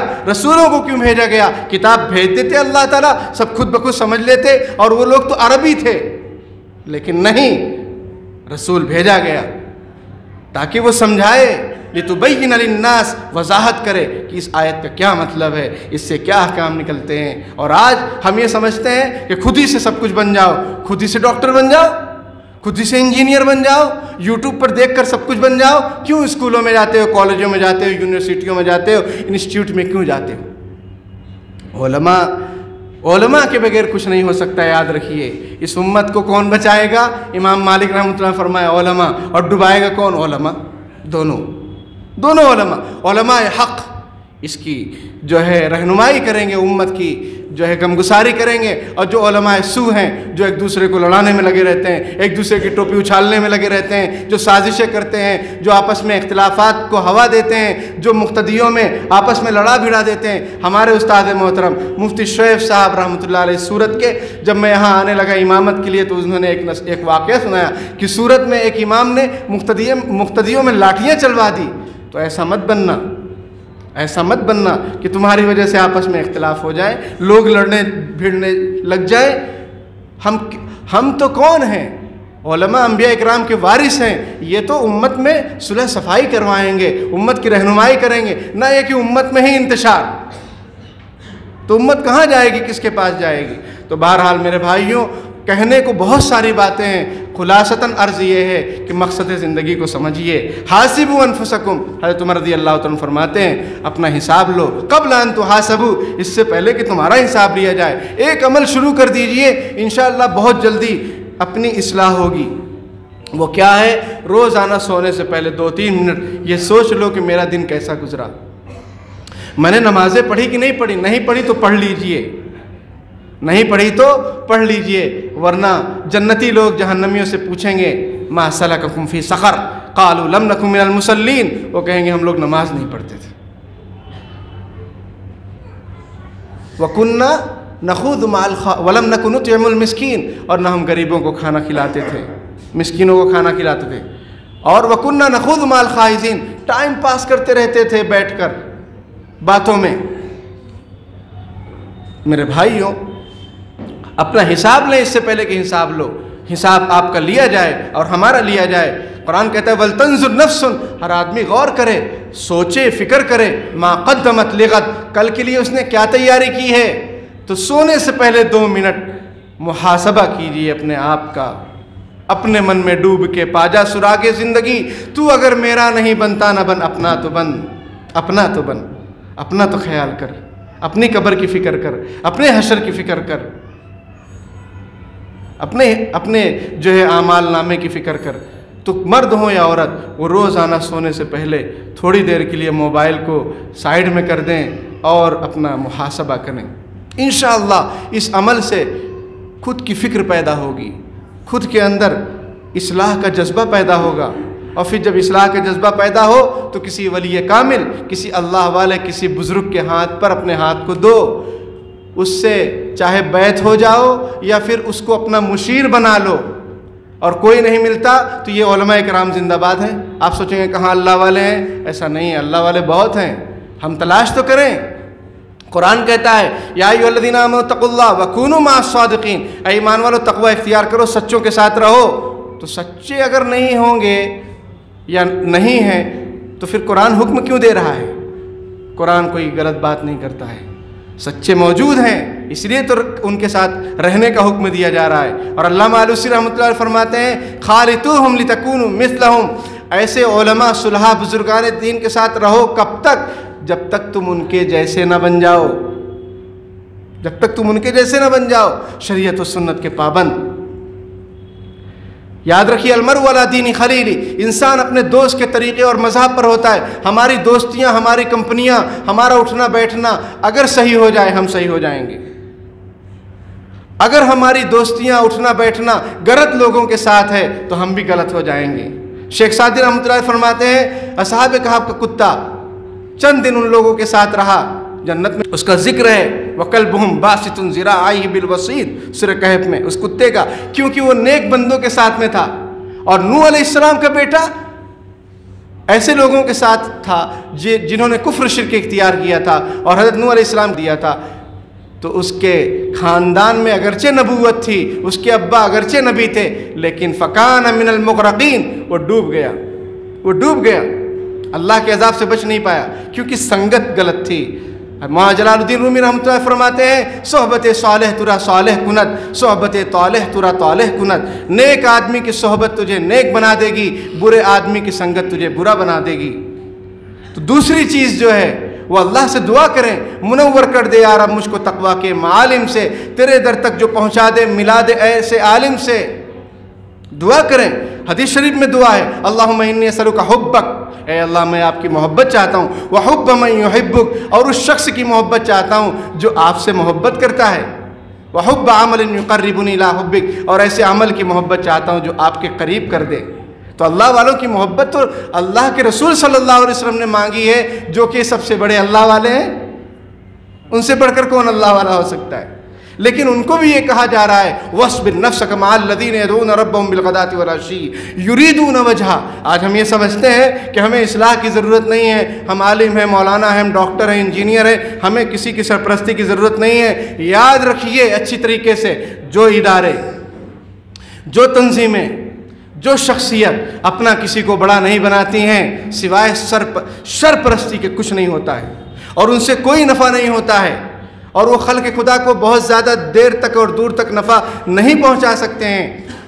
امت میں انہی لوگوں نے انقلاب برپا کیا ہے جنہوں نے کسی کو اپنا بڑا بنایا۔ اب آپ کسی کا بھی نام لے لیجئے جس نے انقلاب برپا کیا ہے، چاہے وہ حضرت تھانوی رحمۃ اللہ علیہ ہوں، حضرت نانوتوی رحمۃ اللہ علیہ ہوں، حضرت کاندھلوی رحمۃ اللہ علیہ ہوں، کوئی بھی ہوں، سب نے اپنا بڑا بنایا، سب نے اپنا بڑا بنایا، تب اللہ نے ان سے کام لیا۔ مٹا دے اپنی ہستی کو اگر کچھ مرتبہ چاہے کہ دانہ خاک میں مل کر گلے گلزار ہوتا ہے، اپنے آپ کو مٹانا پڑتا ہے۔ قال رب گزار مرد حال شو، پیش مرد کامل پامال شو، یہ مولانا جلال الدین رومی رحمۃ اللہ علیہ کے شعر ہے کہ باتوں کو چھوڑو، مرد حال بنو، اور کسی مرد کامل کے سامنے اپنے آپ کو پامال کرو۔ علامہ سید سلیمان ندوی رحمۃ اللہ علیہ، حضرت مولانا علی میاں ندوی رحمۃ اللہ علیہ کے استاد ہوتے ہیں، بہت بڑے عالم، شیخ العرب والعجم، ان کا علم عرب بھی مانتے تھے۔ حضرت تھانوی رحمۃ اللہ علیہ کے پاس گئے اور کہا کہ حضرت کچھ نصیحت کر دیجئے۔ حضرت نے فرمایا کہ میں ایک طالب علم اور آپ کو نصیحت؟ پھر انہوں نے وہی سوال کیا کہ حضرت کچھ نصیحت کر دیجئے۔ حضرت تھانوی رحمۃ اللہ علیہ نے فرمایا کہ میں ایک طالب علم، آپ کو نصیحت؟ پھر تبارہ انہوں نے سوال کیا، حضرت نے وہی جواب دیا۔ جب چوتھی بار سوال کیا تو حضرت نے فرمایا کہ ہم نے تو اپنے حضرت حاجی صاحب سے، حاجی امداد اللہ مہاجر مکی رحمۃ اللہ علیہ سے، ہم نے تو اپنے حضرت حاجی صاحب سے ایک ہی سبق سیکھا ہے، وہ ہے اپنے کو مٹانا، وہ ہے اپنے کو مٹانا۔ صحابہ اکرام میں کیسی فنائیت تھی، حضرت ابو بکر صدیق رضی اللہ تعالیٰ عنہ کو لے لیجئے، حضرت عمر فاروق رضی اللہ تعالیٰ عنہ کو لے لیجئے کہ اپنے کندھے پر اناج کا گٹھر اٹھا کر لے جا رہے ہیں خدمت کے لیے، اور بھرے مجمع میں ایک عورت بڑھیا ان کو ٹوکتی ہے، وہ اس کی بات کو سنتے ہیں۔ کیا چیز تھی جس نے ان کی انا کو فنا کر دیا؟ اور جب تک انا فنا نہیں ہوگی کوئی کام صحیح سے نہیں ہوگا۔ آج اختلافات کی وجہ یہی ہے، سب کو کرسی چاہیے، سب کو منصب چاہیے، سب کو انا کا مسئلہ ہے، اس لیے جماعت در جماعت، فرقے در فرقے ہم لوگ بڑھتے جا رہے ہیں۔ دو چیزوں کی ضرورت ہے، ایک ہے اخلاق اور ایک ہے اخلاص، اسی سے کام ہوگا۔ اخلاق خلق خدا کے ساتھ، اخلاص رب العالمین کے ساتھ، تبھی کام بنے گا۔ ہم کتنے بڑے ہی ہو جائیں، لیکن اگر ہمیں بات کرنے کا سلیقہ نہ ہو، بچوں سے، بیوی سے، پڑوسیوں سے، اپنے بڑوں سے، ہم کیسے مسلمان ہیں؟ قرآن کہتا ہے قولوا للناس حسنا، لوگوں سے اچھے انداز سے بات کرو، لوگوں سے اچھے انداز سے بات کرو۔ اور جگہ جگہ حدیث شریف میں یہ بات ہے کہ المسلم من سلم المسلمون من لسان ویدی، کامل مسلمان وہی ہے جس کی زبان اور ہاتھ سے دوسرے مسلمان محفوظ رہیں۔ ہماری زبانوں سے ہمارے نہ والدین محفوظ ہیں، نہ بیوی بچے محفوظ ہیں، ہم کیسے مسلمان ہیں؟ نہ پڑوسی محفوظ ہیں۔ تو میرے بھائیوں، پہلی چیز محاسبہ، اس سے اپنے اندر تبدیلی شروع ہوگی، پھر اللہ پاک سے دعا کہ اے میرے رب، میرا روحانی رزق کہاں ہے؟ اور یہ کوئی نئی چیز نہیں ہے۔ تعجب کی بات یہ ہے، دیکھیے عدم علم عدم وجود کی دلیل نہیں ہے، علماء اچھی طرح سمجھتے ہیں۔ اور بھائی آپ کو کچھ چیز کے بارے میں معلوم نہیں، اس کا مطلب یہ تھوڑی کہ وہ چیز نہیں ہے، وہ ہے۔ اب کچھ لوگ یہ کہتے ہیں کیا خانقاہی بات کرتے ہیں، یہ کیا تزکیہ؟ تزکیہ قرآن سے ہے، اور رسول اللہ صلی اللہ علیہ وسلم کا بڑا مشن، جس طریقے سے تبلیغ، تعلیم، تزکیہ، یہ سب حضور کا کام تھا، یہ دین کے کام ہے، دین کے شعبے ہیں۔ اگر اس کو ہم الگ سمجھیں گے تو بٹتے رہو پھر اور کٹتے رہو پھر، صاف صاف بات ہے، بٹتے رہو پھر کٹتے رہو پھر، چھوٹی چھوٹی ٹکڑیاں بناتے رہو پھر، بن رہی ہیں، آئے دن سننے میں آ رہا ہے، یہاں وہاں کہاں کہاں ہر جگہ۔ کیوں؟ اخلاص نہیں ہے۔ حضرت خالد بن ولید رضی اللہ تعالیٰ عنہ کے بارے میں یہ بات مشہور ہو گئی کہ جس غزوے میں جاتے ہیں فتح پاتے ہیں۔ حضرت عمر رضی اللہ تعالیٰ عنہ نے سنا تو سوچا کہ یہ تو لوگوں کا نظریہ ہی غلط ہو جائے گا۔ حضرت عمر رضی اللہ تعالیٰ عنہ فوراً ان کو معزول کر دیا کہ اب آپ جو ہے سپہ سالار نہیں رہیں گے۔ حضرت خالد کو جب پتہ چلا، انہوں نے کہا کوئی بات نہیں، کل بھی اللہ کے لیے لڑتا تھا، آج بھی اللہ کے لیے لڑوں گا، آئندہ بھی اللہ کے لیے لڑوں گا۔ منصب کیا چیز ہے؟ حکومت کا تو کیا رونا، سمجھ میں آئی بات؟ حکومت کا کیا رونا؟ ارے منصب سے کیا ہوگا؟ منصب سے ہمارے اکابر مشائخ ڈرتے تھے، کیونکہ ایک ذمہ داری، اس کے تقاضے ہیں، پورے نہیں کر پائے تو کیا ہوگا؟ آج ہم اسی کے لیے مر رہے ہیں۔ باپ بیٹے میں جھگڑا ہو جا رہا ہے، گھرانے میں انتشار ہو جا رہا ہے، تو اس کا حل کیا ہے؟ اخلاص پیدا ہو، للہیت پیدا ہو۔ کیسے پیدا ہو؟ اپنے آپ پیدا ہو جائے گی، اپنے آپ علاج ہو جاتا ہے۔ ہم کو تو احساس بھی نہیں ہوتا کہ ہمارے اندر کیا بیماری، اور ڈاکٹر جو ہے سونوگرافی کرتا ہے، ایکس رے کرتا ہے، سی ٹی اسکین کرتا ہے، تب پتہ چلتا ہے کہ 18 mm کی پتھری ہے، تب پتہ چلتا ہے علاج کراؤ ورنہ مسئلہ ہو جائے گا، کڈنی پہ سوجن ہے۔ تو یہ اہل اللہ، اللہ والے بزرگان دین، یہ ہمارا ایکس رے نکال کر دکھائیں گے کہ آپ کے اندر کیا کیا عیوب ہیں، اور پھر جب وہ عیوب کلیئر ہو جائیں گے تو جہان را دیگر کو کر دیا کہ مرد خود آگاہ ہے، فردن ذو ہمہ یحیی الامہ، ایک باہمت آدمی پوری امت کو بیدار کر سکتا ہے۔ حضرت مولانا الیاس صاحب رحمۃ اللہ علیہ میوات جاتے، پھر 3 دن جا کر حضرت شاہ عبد الرحیم رائے پوری رحمۃ اللہ علیہ کی خانقاہ میں اعتکاف کرتے اور اپنی اصلاح کرتے اور اصلاح کراتے۔ سمجھ میں آئی بات؟ کوئی بھی بزرگ کا نام لے لیجیے آپ، وہ بڑے بزرگ بنے ہی نہیں جب تک کہ انہوں نے اپنے آپ کو مٹایا نہیں۔ انہیں کے نام لیوا ہم لوگ کیا کر رہے ہیں سوائے انتشار کے؟ کچھ بھی نہیں۔ تو میرے بھائیوں، اگر نافع بننا ہے، نفع بخش بننا ہے، تو اپنے آپ کو کمپلیٹ کیجئے، بیدار ہو جائیے، تبھی تو دوسرے کو بیدار کر سکیں گے۔ خفتہ را خفتہ کہ کنت بیدار، شیخ سعدی رحمۃ اللہ علیہ فرماتے جو سو رہا ہے وہ دوسرے کو کیسے جگا سکتا ہے؟ وہ حضرت تھانوی رحمۃ اللہ علیہ نے کیا فرمایا کہ ہم نے تو اپنے حضرت حاجی صاحب سے ایک ہی سبق سیکھا ہے، وہ ہے اپنے کو مٹانا۔ جب یہ بات حضرت تھانوی رحمۃ اللہ نے کہی، سید صاحب کی آنکھوں سے، علامہ صاحب کی آنکھوں سے آنسو جاری ہو گئے۔ ایسے کچھ انداز سے تقریر کی، پھر نہ پیدا شبہ باطل ہوا، آج تو آیا مزہ قرآن میں جیسے آج ہی قرآن نازل ہوا۔ نماز پڑھ رہے ہیں، قرآن پڑھ رہے ہیں، حلاوت نصیب نہیں ہو رہی، کیوں؟ دل پاکیزہ نہیں ہے۔ دل کی اصلاح کرانی پڑے گی کسی اہل دل کے پاس جا کر، کسی اہل دل کی صحبت جو ملی کسی کو اختر، اسے آ گیا ہے جینا، اسے آ گیا ہے مرنا، مجھے کچھ خبر نہیں تھی، تیرا درد کیا ہے یا رب، تیرے عاشقوں سے سیکھا، تیرے سنگ در پہ مرنا۔ کپڑا کپڑے والے کے پاس ملتا ہے، سبزی سبزی والے کے پاس ملتی ہے، زیورات زیور والے کے پاس ملتا ہے، اللہ اللہ والے کے پاس ملے گا میرے بھائیوں، اس میں کوئی ڈاؤٹ کی بات نہیں ہے۔ تو پہلی چیز محاسبہ، دوسری چیز اپنی اصلاح کی فکر، اس کے لیے کسی مصلح کی ضرورت، کسی مرشد کی ضرورت۔ بیعت آپ کا دل نہیں ہو رہا ہے، مت ہوئیے، بیعت ہونا سنت ہے، لیکن اصلاح کرانا فرض ہے۔ جو اندر کیل کاٹے ہیں، حسد ہے، بغض ہے، کینہ ہے، کپٹ ہے، دنیا کی محبت ہے، لبوں پر جھوٹ ہے، زبان پر جھوٹ ہے، دو گلا پن ہے، اس کے ساتھ ویسا، اس کے ساتھ ویسا، یہ سب کسی اللہ والے کے پاس جائیں گے، اصلاح کروائیں گے، وہ بھی زندہ ولی، تو کام ہوگا، تو کام ہوگا انشاءاللہ۔ پھر آپ دیکھیں گے کہ اللہ آپ سے کیسا کام لے رہا ہے. اور اگر آپ سمجھیں گے مجھے کسی کی ضرورت نہیں ہے تو جو خود بخود علاج کرتا ہے, خود بخود دوائیں میڈیکل سے لیتا رہتا ہے, اس کا انجام بڑا بھیانک ہوتا ہے. نفس و شیطان کو ہم نے کہاں چھوڑ دیا؟ وہ چھٹی پر تھوڑی گئے ہیں. ان النفس لامارۃ بالسوء, نفس بہت زیادہ برائی کا حکم دینے والا ہے. ان الشیطان لکم عدو ان الشیطان لکم عدو فاتخذوہ عدوا, بے شک شیطان تمہارا دشمن ہے, اس کو دشمن بناؤ. ہم تو اس کا خیال ہی نہیں آتا ہے کہ بھائی شیطان بھی ہمارا دشمن, اس کا کوئی خیال ہی نہیں ہے. ہم بے خبر ہیں. اب جب معلوم ہے دشمن کو کہ سامنے والی پارٹی بے خبر ہے تو جتنا چاہے شب خون مارتے رہو, جتنا چاہے اس پر حملہ کرتے رہو, اس کو کوئی احساس ہی نہیں ہے. وائے ناکامی متائے کارواں جاتا رہا, کارواں کے دل سے احساس زیاں جاتا رہا. ہم لٹ گئے, پٹ گئے, حیا ختم ہو گئی معاشرے سے, ہمارے گھروں سے قرآن کی تلاوتیں بند ہو گئی, کوئی احساس ہی نہیں ہے. بس یہ کہ دنیا کی فکر, دنیا کی فکر, دنیا کی فکر. دنیا یہیں رہ جائے گی, سب ٹھاٹ پڑا رہ جائے گا جب لاد چلے گا بنجارا.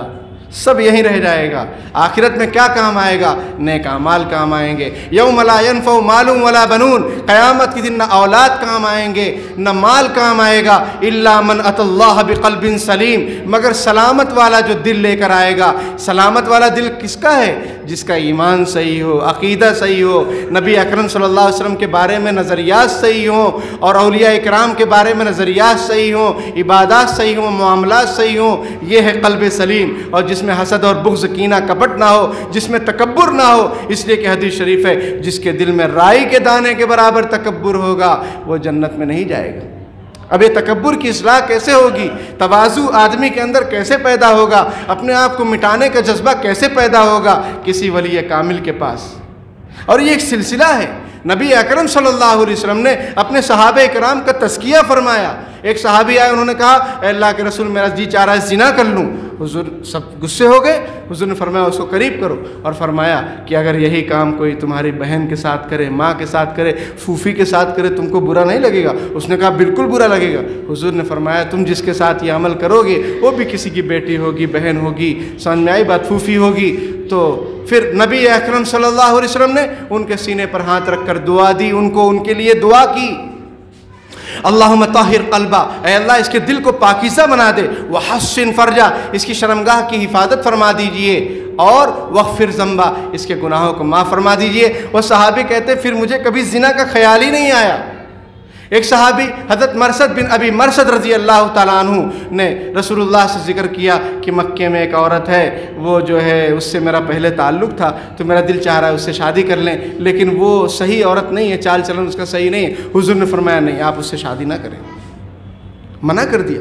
تو صحابہ اکرام نے اپنے نجی معاملات نبی اکرم صلی اللہ علیہ وسلم کے سامنے رکھے, حضور نے ان کی اصلاح فرمائی. یہی کام تو آج کے بزرگان دین بھی کر رہے ہیں. ہم کیوں نہیں جاتے ان کے پاس؟ کیوں نفسانی خواہشات کے پیچھے پڑے ہوئے ہیں, اپنے نفس کو اس خدا بنا بیٹھے ہیں؟ کیوں پریشان حال ہیں؟ کیوں حرام کاری میں مبتلا ہیں؟ راستہ موجود ہے, ہم ہی چلنا نہیں چاہتے. منور کر دے, اللہ سے دعا کریں منور کر دے یا رب مجھ کو تقویٰ کے معالم سے تیرے در تک جو پہنچا دے, ملا دے ایسے عالم سے. کتب خانے تو ہیں اختر بہت آفاق عالم میں, جو ہو اللہ کا عالم ملو تم ایسے عالم سے. نہ اہل دل کی صحبت ہو نہ درد دل کی نعمت ہو تو پڑھ لکھ کر بھی وہ محروم ہوگا قلب سالم سے. کتنے ڈگری ہولڈر سے بات کرنے کی تمیز نہیں ہے. ہمارا سابقہ پڑھتا ہے, آپ کا بھی پڑھتا ہوگا. کتنے ڈگری ہولڈرز ہیں, اب چاہے وہ دینی ہو چاہے دنیاوی ہو, میں دونوں باتیں عرض کر دیتا ہوں. بات کرنے کی تمیز نہیں ہے. بیوی سے کیسے بات کی جائے, بچوں سے کیسے, چھوٹوں سے کیسے بات کی جائے, بڑوں سے کیسے بات کی جائے, کوئی تمیز ہی نہیں ہے. کیوں؟ اصلاح ہی نہیں ہوئی ہے, تربیت ہی نہیں ہوئی ہے. تربیت کے نام پر آج کل اسکولوں میں بے حیائی سکھائی جا رہی ہے, اس پر بھی نظر ثانی کرنے کی ضرورت ہے. اور اسکولوں کے سے مجھے یاد آیا کہ بچوں ود کثیر من اہل الکتاب لو یردونکم من بعد ایمانکم کفارا, بہت سارے اہل کتاب یہ چاہ رہے ہیں کہ تم کو ایمان لانے کے بعد کافر بنا دیں. آج ہمارے اسکولوں کا یہ نظام اور سسٹم ہم یہ دیکھتے ہیں 26 جنوری 15 اگست کے موقع پر کہ بچوں کے ماتھے پر بندیاں لگائی جا رہی ہے, بچیوں کو ساڑی پہنایا جا رہا ہے. یہ ہمارے بچے ہیں. کل مولود یولد علی الفطرہ, ہر بچہ فطرت اسلام پر پیدا ہوتا ہے. فابواہ یہودانہ او ینصرانہ او یمجسانہ, اس کے ماں باپ چاہے جسمانی چاہے روحانی ٹیچر حضرات, ٹیچر حضرات اس کو مجوسی بنا دے رہے ہیں، اس کو نصرانی بنا دے رہے ہیں، اس کو عیسائی بنا دے رہے ہیں، اس کو یہودی بنا دے رہے ہیں، اس کو ہندو بنا دے رہے ہیں۔ آپ کو کس نے حق دیا؟ آپ ہمارے بچے جو مسلم پیدا ہوئے ہیں، آپ ان کے ماتھے پر یہ سب کریں گے پروگرام کے نام پر؟ آپ ان کی خبر لیں اور اس کا بائیکاٹ کریں، اس دن بچوں کو نہ بھیجیں۔ ایمان ضروری ہے، تعلیم ڈگری ملے یا نہ ملے، لیکن ایمان کی ڈگری ضروری ہے۔ اگر یہی ختم ہو گیا تو خسرت دنیا والآخرہ۔ اور اس کو کوئی برا بھی نہیں سمجھ رہا ہے۔ مورتیوں پر ہار ہم لوگ ڈال رہے ہیں، کیا یہ جائز ہے؟ بالکل ناجائز، حرام ہے۔ من تشبہ بقوم فہو منہم۔ سیاست کیا ہے؟ سیاست کو ہم دین سے الگ نہ سمجھیں۔ جلال بادشاہی ہو یا جمہوری تماشا ہو، جدا ہو دین سیاست سے تو رہ جاتی ہے چنگیزی۔ سیاست کے نام پر ہم کفر شرک کر رہے ہیں اور ان کے غیر مسلموں کے عبادت گھروں کو ہم ڈونیشن دے رہے ہیں۔ شرم تم کو مگر نہیں آتی؟ ہم بتوں پر جو ہے مالا پہنا رہے ہیں، ہم بتوں کے سامنے اپنے ماتھے پر ٹیکا لگوا رہے ہیں۔ یہ کیسے مسلمان ہیں؟ سیاست ہے یہ؟ سیاست تو اسلام نے سکھلائی ہے، تم نے اسلام چھوڑ دیا تو پھر کہیں کے نہیں رہے۔ مسلمانوں کے پاس سیاست ہے۔ رسول اللہ صلی اللہ علیہ وسلم سے بڑھ کر کون سیاسی ہو سکتا ہے؟ امیر المومنین حضرت ابو بکر، حضرت عمر، عثمان، علی، یہ سب کون تھے؟ امیر المومنین تھے، وقت کے حکمران تھے۔ انہوں نے کیسے حکمرانی کی؟ ہمارے پاس تاریخ نہیں ہے جو ہم غیروں کی تاریخ کو رقم کر رہے ہیں اور ان کے نقش قدم پر چل رہے ہیں۔ کیوں چل رہے ہیں؟ جدا ہو دین سیاست سے تو رہ جاتی ہے چنگیزی۔ چنگیزی ہے پورے ملک بھارت میں۔ اس کو لوٹو، اس کو لوٹو، یہ بیچ ڈالو، وہ بیچ ڈالو، یہ کرپشن، وہ کرپشن۔ کیا ہے؟ دین نہیں ہوگا تو پھر یہی سب ہوگا۔ تو میرے بھائیوں، اپنا محاسبہ کریں اس سے پہلے کہ ہمارا حساب لیا جائے، اور اپنی اصلاح کی فکر کریں۔ اصلاح ہوگی کسی مصلح سے، کسی مرشد سے، خود بخود اصلاح نہیں ہوتی ہے، خود بخود علاج نہیں ہوتا ہے، خود بخود اناج غلے نہیں پیدا ہو جاتے، اس کے لیے محنت کرنی پڑتی ہے۔ اور سب سے بڑا ذریعہ جو اصلاح کا ہے وہ ذکر ہے۔ حضرت تھانوی رحمۃ اللہ علیہ فرماتے ہیں اصل کام تو ذکر ہی کرتا ہے، بس وہ تو شیخ ایک رہنما ہوتا ہے، جیسے کاٹتی تلوار ہی ہے، لیکن اس کا کسی کے ہاتھ میں ہونا ضروری ہے، ورنہ تلوار خود بخود نہیں کاٹے گی۔ یہ حضرت تھانوی حکیم الامت مجدد الملت کا قول ہے۔ تو ذکر، اللہ کا ذکر۔ وہ جگر مراد آبادی جو شراب کے نشے میں دھت رہتے تھے، ہم نے مراد آباد میں ایک سال پڑھا ہے، مفتی صاحب بھی مراد آباد کے ہیں، تو جگر مراد آبادی کے کئی جگہ پوسٹر نظر آتے ہیں جن کے چہرے پر داڑھی نظر آتی ہے۔ اس کا بیک گراؤنڈ آپ کو معلوم، میں بتا دوں، اپنی بات کی دلیل میں یہ واقعہ سنا کر اپنی بات کو میں ختم کرتا ہوں کہ بہت شراب پیتے تھے۔ جب تک پیتے نہیں تھے ان سے شعر وغیرہ نہیں کہا جاتا تھا، لیکن انہوں نے خواجہ عزیز الحسن مجذوب رحمۃ اللہ علیہ کو دیکھا، جو ڈپٹی کلکٹر، کرتا پیجامہ، امامہ۔ انہوں نے پوچھا تم ڈپٹی کلکٹر ہو کر تمہاری حالت کیسے بدل گئی؟ انہوں نے کہا حضرت تھانوی رحمۃ اللہ علیہ تھانہ بھون میں ایک بزرگ ہیں، ان سے میرا اصلاحی تعلق ہے۔ انہوں نے پوچھا میں جا سکتا ہوں؟ انہوں نے کہا، خواجہ صاحب نے کہا آپ شراب پیتے آپ کہاں وہاں خانقاہ میں جائیں گے؟ حضرت تھانوی کو پتہ چلا، حضرت تھانوی رحمۃ اللہ نے فرمایا کہ نہیں، ان کو آنے دو، ہم ان کو اپنے گھر پر ٹھہرائیں گے۔ خانقاہ تو قوم کی ایک امانت ہے، اس میں تو ان کو نہیں ٹھہرائیں گے، لیکن ہم ان کو اپنے گھر پر ٹھہرائیں گے۔ یہ ہمارے بزرگ ہیں، اور بڑوں کا یہی اصلاح کا انداز ہوتا ہے۔ ہم یہ سمجھتے ہیں، بہت سارے مسلمانوں کے دل میں تو یہ خوف ہوتا ہے کہ علماء سے ڈر لگتا ہے۔ عجیب بات ہے، کیوں ڈر لگتا ہے بھائی؟ ان کے سینگ تھوڑی ہے کہ آپ کو مار دیں گے۔ آپ جائیے تو صحیح، آپ جائیے تو صحیح، ایک باپ کی شفقت آپ کو محسوس ہوگی انشاءاللہ، جو نبی اکرم صلی اللہ علیہ وسلم کے بارے میں انما انا لکم بمنزلۃ الوالد وعلمکم، میں تمہارے لیے والد کے درجے میں ہوں، تم کو تعلیم دیتا ہوں، وہی چیز آپ کو ان علماء اور مفتیان کے کرام کے پاس محسوس ہوگی۔ تو حضرت تھانوی رحمۃ اللہ نے فرمایا کہ ان کو آنے دو، آئے تو حضرت جگر صاحب نے کہا کہ مجھے جو ہے میرے لیے دعا کر دیں کہ میں شراب چھوڑ دوں، داڑھی رکھ لوں اور حج کر لوں اور میرا ایمان پر خاتمہ ہو۔ حضرت نے فوراً ہاتھ اٹھایا، دعا کر دی۔ اب شراب انہوں نے بند کر دی۔ قصہ مختصر ہے کہ شراب انہوں نے چھوڑ دی، حج بھی انہوں نے کیا۔ اس وقت جہاز، بحری جہاز، سمندری جہاز سے حج ہوتا تھا، اس سے انہوں نے جو ہے حج کیا، اور ماشاءاللہ داڑھی بھی آ گئی، اور اللہ کی ذات سے یقین ہے کہ ان کا خاتمہ بھی ایمان پر ہوا ہوگا۔ انہی کا شعر ہے، کیا نہ غرض کسی سے نہ واسطہ، مجھے کام اپنے ہی کام سے، تیرے ذکر سے، تیری فکر سے، تیری یاد سے، تیرے نام سے۔ تیرا نام لے کے میں رو دیا، تیرا ذکر سن کے تڑپ اٹھا، تیرا نام لے کے میں رو دیا، مجھے ایک نسبت خاص ہے تیرے ذکر سے، تیرے نام سے۔ وہ شخص جو شرابی تھا آج کیا ہو گیا؟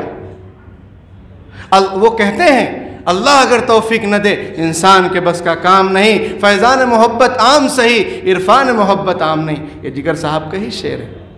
تو میرے بھائیوں، ہم اگر چاہتے ہیں کہ ہم معاشرے میں انقلاب برپا کریں، ہم اپنی فیلڈ کے ہیرو بنیں، ہم اپنی فیلڈ میں خوب ترقی کریں، تو اس کے لیے ضروری ہے کسی مرد کامل کے پاس اپنے آپ کو مکمل کیجئے، اپنی اصلاح کروائیے، پھر آپ جس فیلڈ میں ہوں گے آپ اس کے شہسوار ہوں گے اور آپ اس کے ہیرو ہوں گے، اور آپ سے نفع ہی نفع خلق خدا کو پہنچے گا۔ آپ گھر میں بہترین شوہر ہوں گے، بہترین ابا ہوں گے بچوں کے لیے، اور اپنے والدین کے لیے بہترین اولاد ہوں گے، ورنہ تسبیح صرف گھماتے رہو گے اور کسی اللہ والے سے اپنی اصلاح نہیں کرواؤ گے۔ جہاں غصہ آیا سب تسبیح سب کنارے، سب اخلاق بھول جائیں گے، ہاتھ اٹھ جائے گا، ظلم ستم کا بازار گرم ہو جائے گا، اور یہ ہو رہا ہے۔ اللہ تعالیٰ کہنے سننے سے زیادہ عمل کی توفیق عطا فرمائے اور ہم سب کی اصلاح فرمائے، اور جو پروگرام کا مقصد ہے اللہ تعالیٰ اس میں 100% کامیابی نصیب فرمائے۔ میں جمعیت علماء ناگپور کا بہت شکر گزار ہوں کہ انہوں نے مجھے موقع دیا آپ کے روبرو ہونے کے لیے۔ اللہ میری اصلاح فرمائے، آپ کی اصلاح فرمائے، اور اللہ ہم سب سے راضی ہو جائے۔ وآخر دعوانا الحمدللہ رب العالمین۔ حضرت آپ دعا فرمائیں۔ صدر صاحب کا حکم ہے، دعا کر لیتے ہیں۔ بسم اللہ الرحمن الرحیم، اللہم صلی علی سیدنا محمد وعلی آل سیدنا مولانا محمد وبارک وسلم۔ ربنا آتنا فی الدنیا حسنہ وفی الآخرۃ حسنۃ وقنا عذاب النار۔ ربنا ظلمنا انفسنا وإن لم تغفر لنا وترحمنا لنکونن من الخاسرین۔ رب اغفر وارحم وانت خیر الراحمین۔ پیارے اللہ، ہم ظاہر میں آپ کے بندے، حقیقت میں نہایت گندے ہیں۔ پیارے اللہ، ہمارے دلوں کی گندگی کو دور فرما دیجئے، ہمیں بندگی کا سلیقہ عطا فرما دیجئے، شرمندگی والے کاموں سے ہماری حفاظت فرما دیجئے۔ پیارے اللہ، اس پروگرام کو بے انتہا قبول فرما لیجئے، ہم سب کی اصلاح کا ذریعہ بنا دیجئے، اور ہمیں دوسروں کے لیے ہدایت کا ذریعہ بنا دیجئے۔ ہمیں پیارے اللہ ہدایت نصیب فرما دیجئے۔ اللہم اہدنا واہد بنا، اور ہمیں دوسروں کے لیے ہدایت کا ذریعہ بنا دیجئے۔ پیارے اللہ، ہماری اولاد کو ہماری آنکھوں کی ٹھنڈک بنا دیجئے، امیدوں سے بڑھ کر بنا دیجئے۔ پیارے اللہ، اولاد کے دکھوں سے ہماری حفاظت فرما دیجئے۔ اولاد کے سلسلے میں جو ذمہ داریاں ہمارے کندھوں پر ہیں اس کو بحسن خوبی انجام دینے کی توفیق عطا فرما دیجئے۔ پیارے اللہ، ہمارے بچے بچیوں کی ایمان کی حفاظت فرما دیجئے، ارتداد کے فتنے سے اور باطل کے منصوبوں کو ناکام فرما دیجئے۔ ارتداد کے فتنے سے ہماری پوری امت مسلمہ کی حفاظت فرما لیجئے۔ پیارے اللہ، جمعیت علماء کی حفاظت فرما لیجئے، اکابر مشائخ کی عمروں میں برکت عطا فرما دیجئے، منصوبوں میں کامیابی عطا فرما دیجئے۔ باطل کی جو نظر ہو پیارے اللہ اس کو اندھا فرما دیجئے، باطل کے منصوبوں کو ناکام فرما دیجئے۔ پیارے اللہ، ہمارے اس شہر کو قبول فرما لیجئے، دین کی خدمت کے لیے، اصلاح کے لیے، خدمت خلق کے لیے۔ پیارے اللہ، اس شہر کو قبول فرما لیجئے خاص طور پر، اور امت مسلمہ کو قبول فرما لیجئے انسانیت کی خدمت کے لیے۔ پیارے اللہ، انسانیت سسک رہی ہے۔ پیارے اللہ، لوگ اپنے ماں باپ کو سرد کی ٹھنڈ راتوں میں گھر سے باہر نکال دے رہے ہیں، انہیں کچھ معلوم نہیں۔ پیارے اللہ، ان تک ہمیں دین کی صحیح تصویر پہنچانے کی توفیق عطا فرما دیجئے۔ ہماری جو ذمہ داری ہے خیر امت ہونے کی حیثیت سے پیارے اللہ اس ذمہ داری کو ادا کرنے کی توفیق عطا فرما دیجئے۔ پیارے اللہ، بہت سارے ایسے لوگ ہیں کہ ان کی شادی ہوئے عرصہ ہو گیا لیکن میاں بیوی میں محبت اور الفت نہیں ہے۔ پیارے اللہ، ایک دوسرے میں محبت اور الفت پیدا فرما دیجئے۔ اس دیوازی زندگی کی جو حقیقی لذتیں ہیں، خوشیاں ہیں، وہ ان کو نصیب فرما دیجئے۔ بہت سارے حضرات ہیں ان کو اولاد نہیں، ان کو نیک صالح اولاد عطا فرما دیجئے۔ بہت سارے لوگوں کی اولاد ہیں لیکن نافرمان ہیں، پیارے اللہ اولاد کو آنکھوں کی ٹھنڈک بنا دیجئے، امیدوں سے بڑھ کر بنا دیجئے۔ پیارے اللہ، والدین کو اولاد کے حقوق ادا کرنے کی توفیق عطا فرما، اور اولاد کو والدین کے حقوق ادا کرنے کی توفیق عطا فرما۔ پیارے اللہ، مقصد زندگی کو سمجھنے والا بنا دیجئے۔ ہمارا حساب و کتاب ہو اس سے پہلے ہمیں اپنا محاسبہ اور اپنی اصلاح کرنے کی ہمیں توفیق عطا فرما دیجئے۔ ہمارے مرحومین کی مغفرت فرما دیجئے، ان کے درجات کو بلند فرما دیجئے۔ پیارے اللہ، ان کے ارادوں کو مکمل فرما دیجئے، ان کی آنکھوں کی ٹھنڈک ہمیں بنا دیجئے، ان کا بہترین جانشین اور وارث بنا دیجئے۔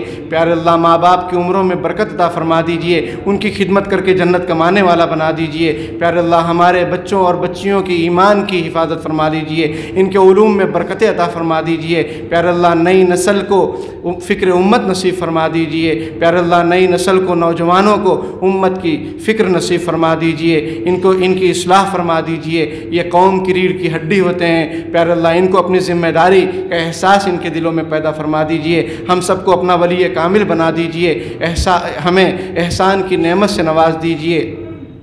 پیارے اللہ شرک، کفر اور بدعات، رسوم رواج سے ہماری پوری امت مسلمہ کی حفاظت فرما لیجئے۔ شادی کو سادگی کے ساتھ کرنے کی توفیق عطا فرما دیجئے۔ پیارے اللہ رسوم رواج سے ہماری پوری امت مسلمہ کی حفاظت فرما لیجئے۔ زنا کا خاتمہ فرما دیجئے، بے حیائی کا خاتمہ فرما دیجئے۔ پیارے اللہ راتوں کو جلدی سونے والا بنا دیجئے، صبح جلدی اٹھنے والا بنا دیجئے۔ بے برکتی سے اور غفلت سے ہماری اور پوری امت مسلمہ کی حفاظت فرما لیجئے۔ جو بے روزگار ہیں انہیں حلال روزگار نصیب فرما دیجئے، جو برسر روزگار ہیں ان کے کاروبار میں برکتیں عطا فرما دیجئے، حلال طریقے سے کمائی کرنے کی توفیق عطا فرما دیجئے، حرام لقموں سے ہماری اور پوری امت مسلمہ کی حفاظت فرما لیجئے۔ پیارے اللہ جس طرح آپ نے دنیا میں ستاری کا معاملہ فرمایا ہے، آخرت میں بھی ستاری کا معاملہ فرمائیے گا اور بے حساب و کتاب جنت میں داخلہ فرما دیجئے گا۔ پیارے اللہ ہم ناپے تولے جانے کے قابل نہیں ہیں، ہم آزمائش کے قابل نہیں ہیں۔ پیارے اللہ آپ ہمارا پول جس طریقے سے دنیا میں نہیں کھولے، آخرت میں بھی نہ کھولیے گا، ورنہ پیارے اللہ ہم رسوا اور ذلیل ہو جائیں گے۔ ہمارے ماں باپ ہوں گے، ہمارے اساتذہ ہوں گے، بچے ہوں گے، بیوی ہوگی، وہ سب شرمندہ ہو جائیں گے۔ پیارے اللہ ایسی شرمندگی سے ہماری اور پوری امت مسلمہ کی حفاظت فرما لیجئے۔ پیارے اللہ ہمیں فکر آخرت نصیب فرما دیجئے، آخرت کی تیاری کرنے والا بنا دیجئے، ہماری نیتوں کو درست فرما دیجئے۔ پیارے اللہ مسلمانوں کو بڑھ چڑھ کر سیاست میں حصہ لینے کی توفیق عطا فرما دیجئے اور صداقت صدیقی، عدالت فاروقی کے اعتبار سے سیاست اور حکومت کرنے کی توفیق عطا فرما دیجئے۔ پیارے اللہ ظلم و ستم سے لوگ پریشان ہیں، مہنگائی سے لوگ پریشان ہیں، ناانصافی سے لوگ پریشان ہیں۔ پیارے اللہ ہمیں وہ توفیق عطا فرمائیے، خلافت رفتہ عطا فرما دیجئے، شان رفتہ عطا فرما دیجئے، عظمت رفتہ عطا فرما دیجئے، ولایت کاملہ نصیب فرما لیجئے۔ پیارے اللہ ہم سب کو ایسا بنا دیجئے کہ ہم آپ کو پسند آ جائیں۔ پیارے اللہ جو بیمار ہیں ان کو شفا کاملہ عطا فرما، جو ناجائز قید و بند میں پکڑے ہوئے جکڑے ہوئے ہیں باعزت انہیں رہائی نصیب فرما۔ پیارے اللہ اس محفل میں نہ جانے کتنے دکھیارے اور ان کے دلوں میں کچھ ارادے ہیں، مرادیں ہیں، پیارے اللہ اپنے فضل و کرم سے ان ارادوں اور مرادوں کو مکمل فرمائیے۔ پیارے اللہ جو مانگا عطا فرما، جو مانگنے سے رہ گیا بن مانگے اپنے فضل و کرم سے عطا فرما۔ پیارے اللہ مانگنے کا ڈھنگ اور سلیقہ عطا فرما، جمعیت علماء ناگپور کو جزائے خیر عطا فرما، اس طرح کے اصلاحی کام ہمیشہ کرتے رہنے کی توفیق عطا فرما اور قبول فرما۔ جز اللہ عنا محمد صلی اللہ علیہ وسلم ما هو اہلہ برحمتک یا ارحم الراحمین۔ بنے رہیے ہمارے ساتھ اور دیکھتے رہیے سوشل میڈیا ناگپور اردو۔ دینی، ملی، سماجی اور اصلاحی ویڈیوز دیکھنے کے لیے ہمارے چینل کو سبسکرائب کریں، لائک کریں، شیئر کریں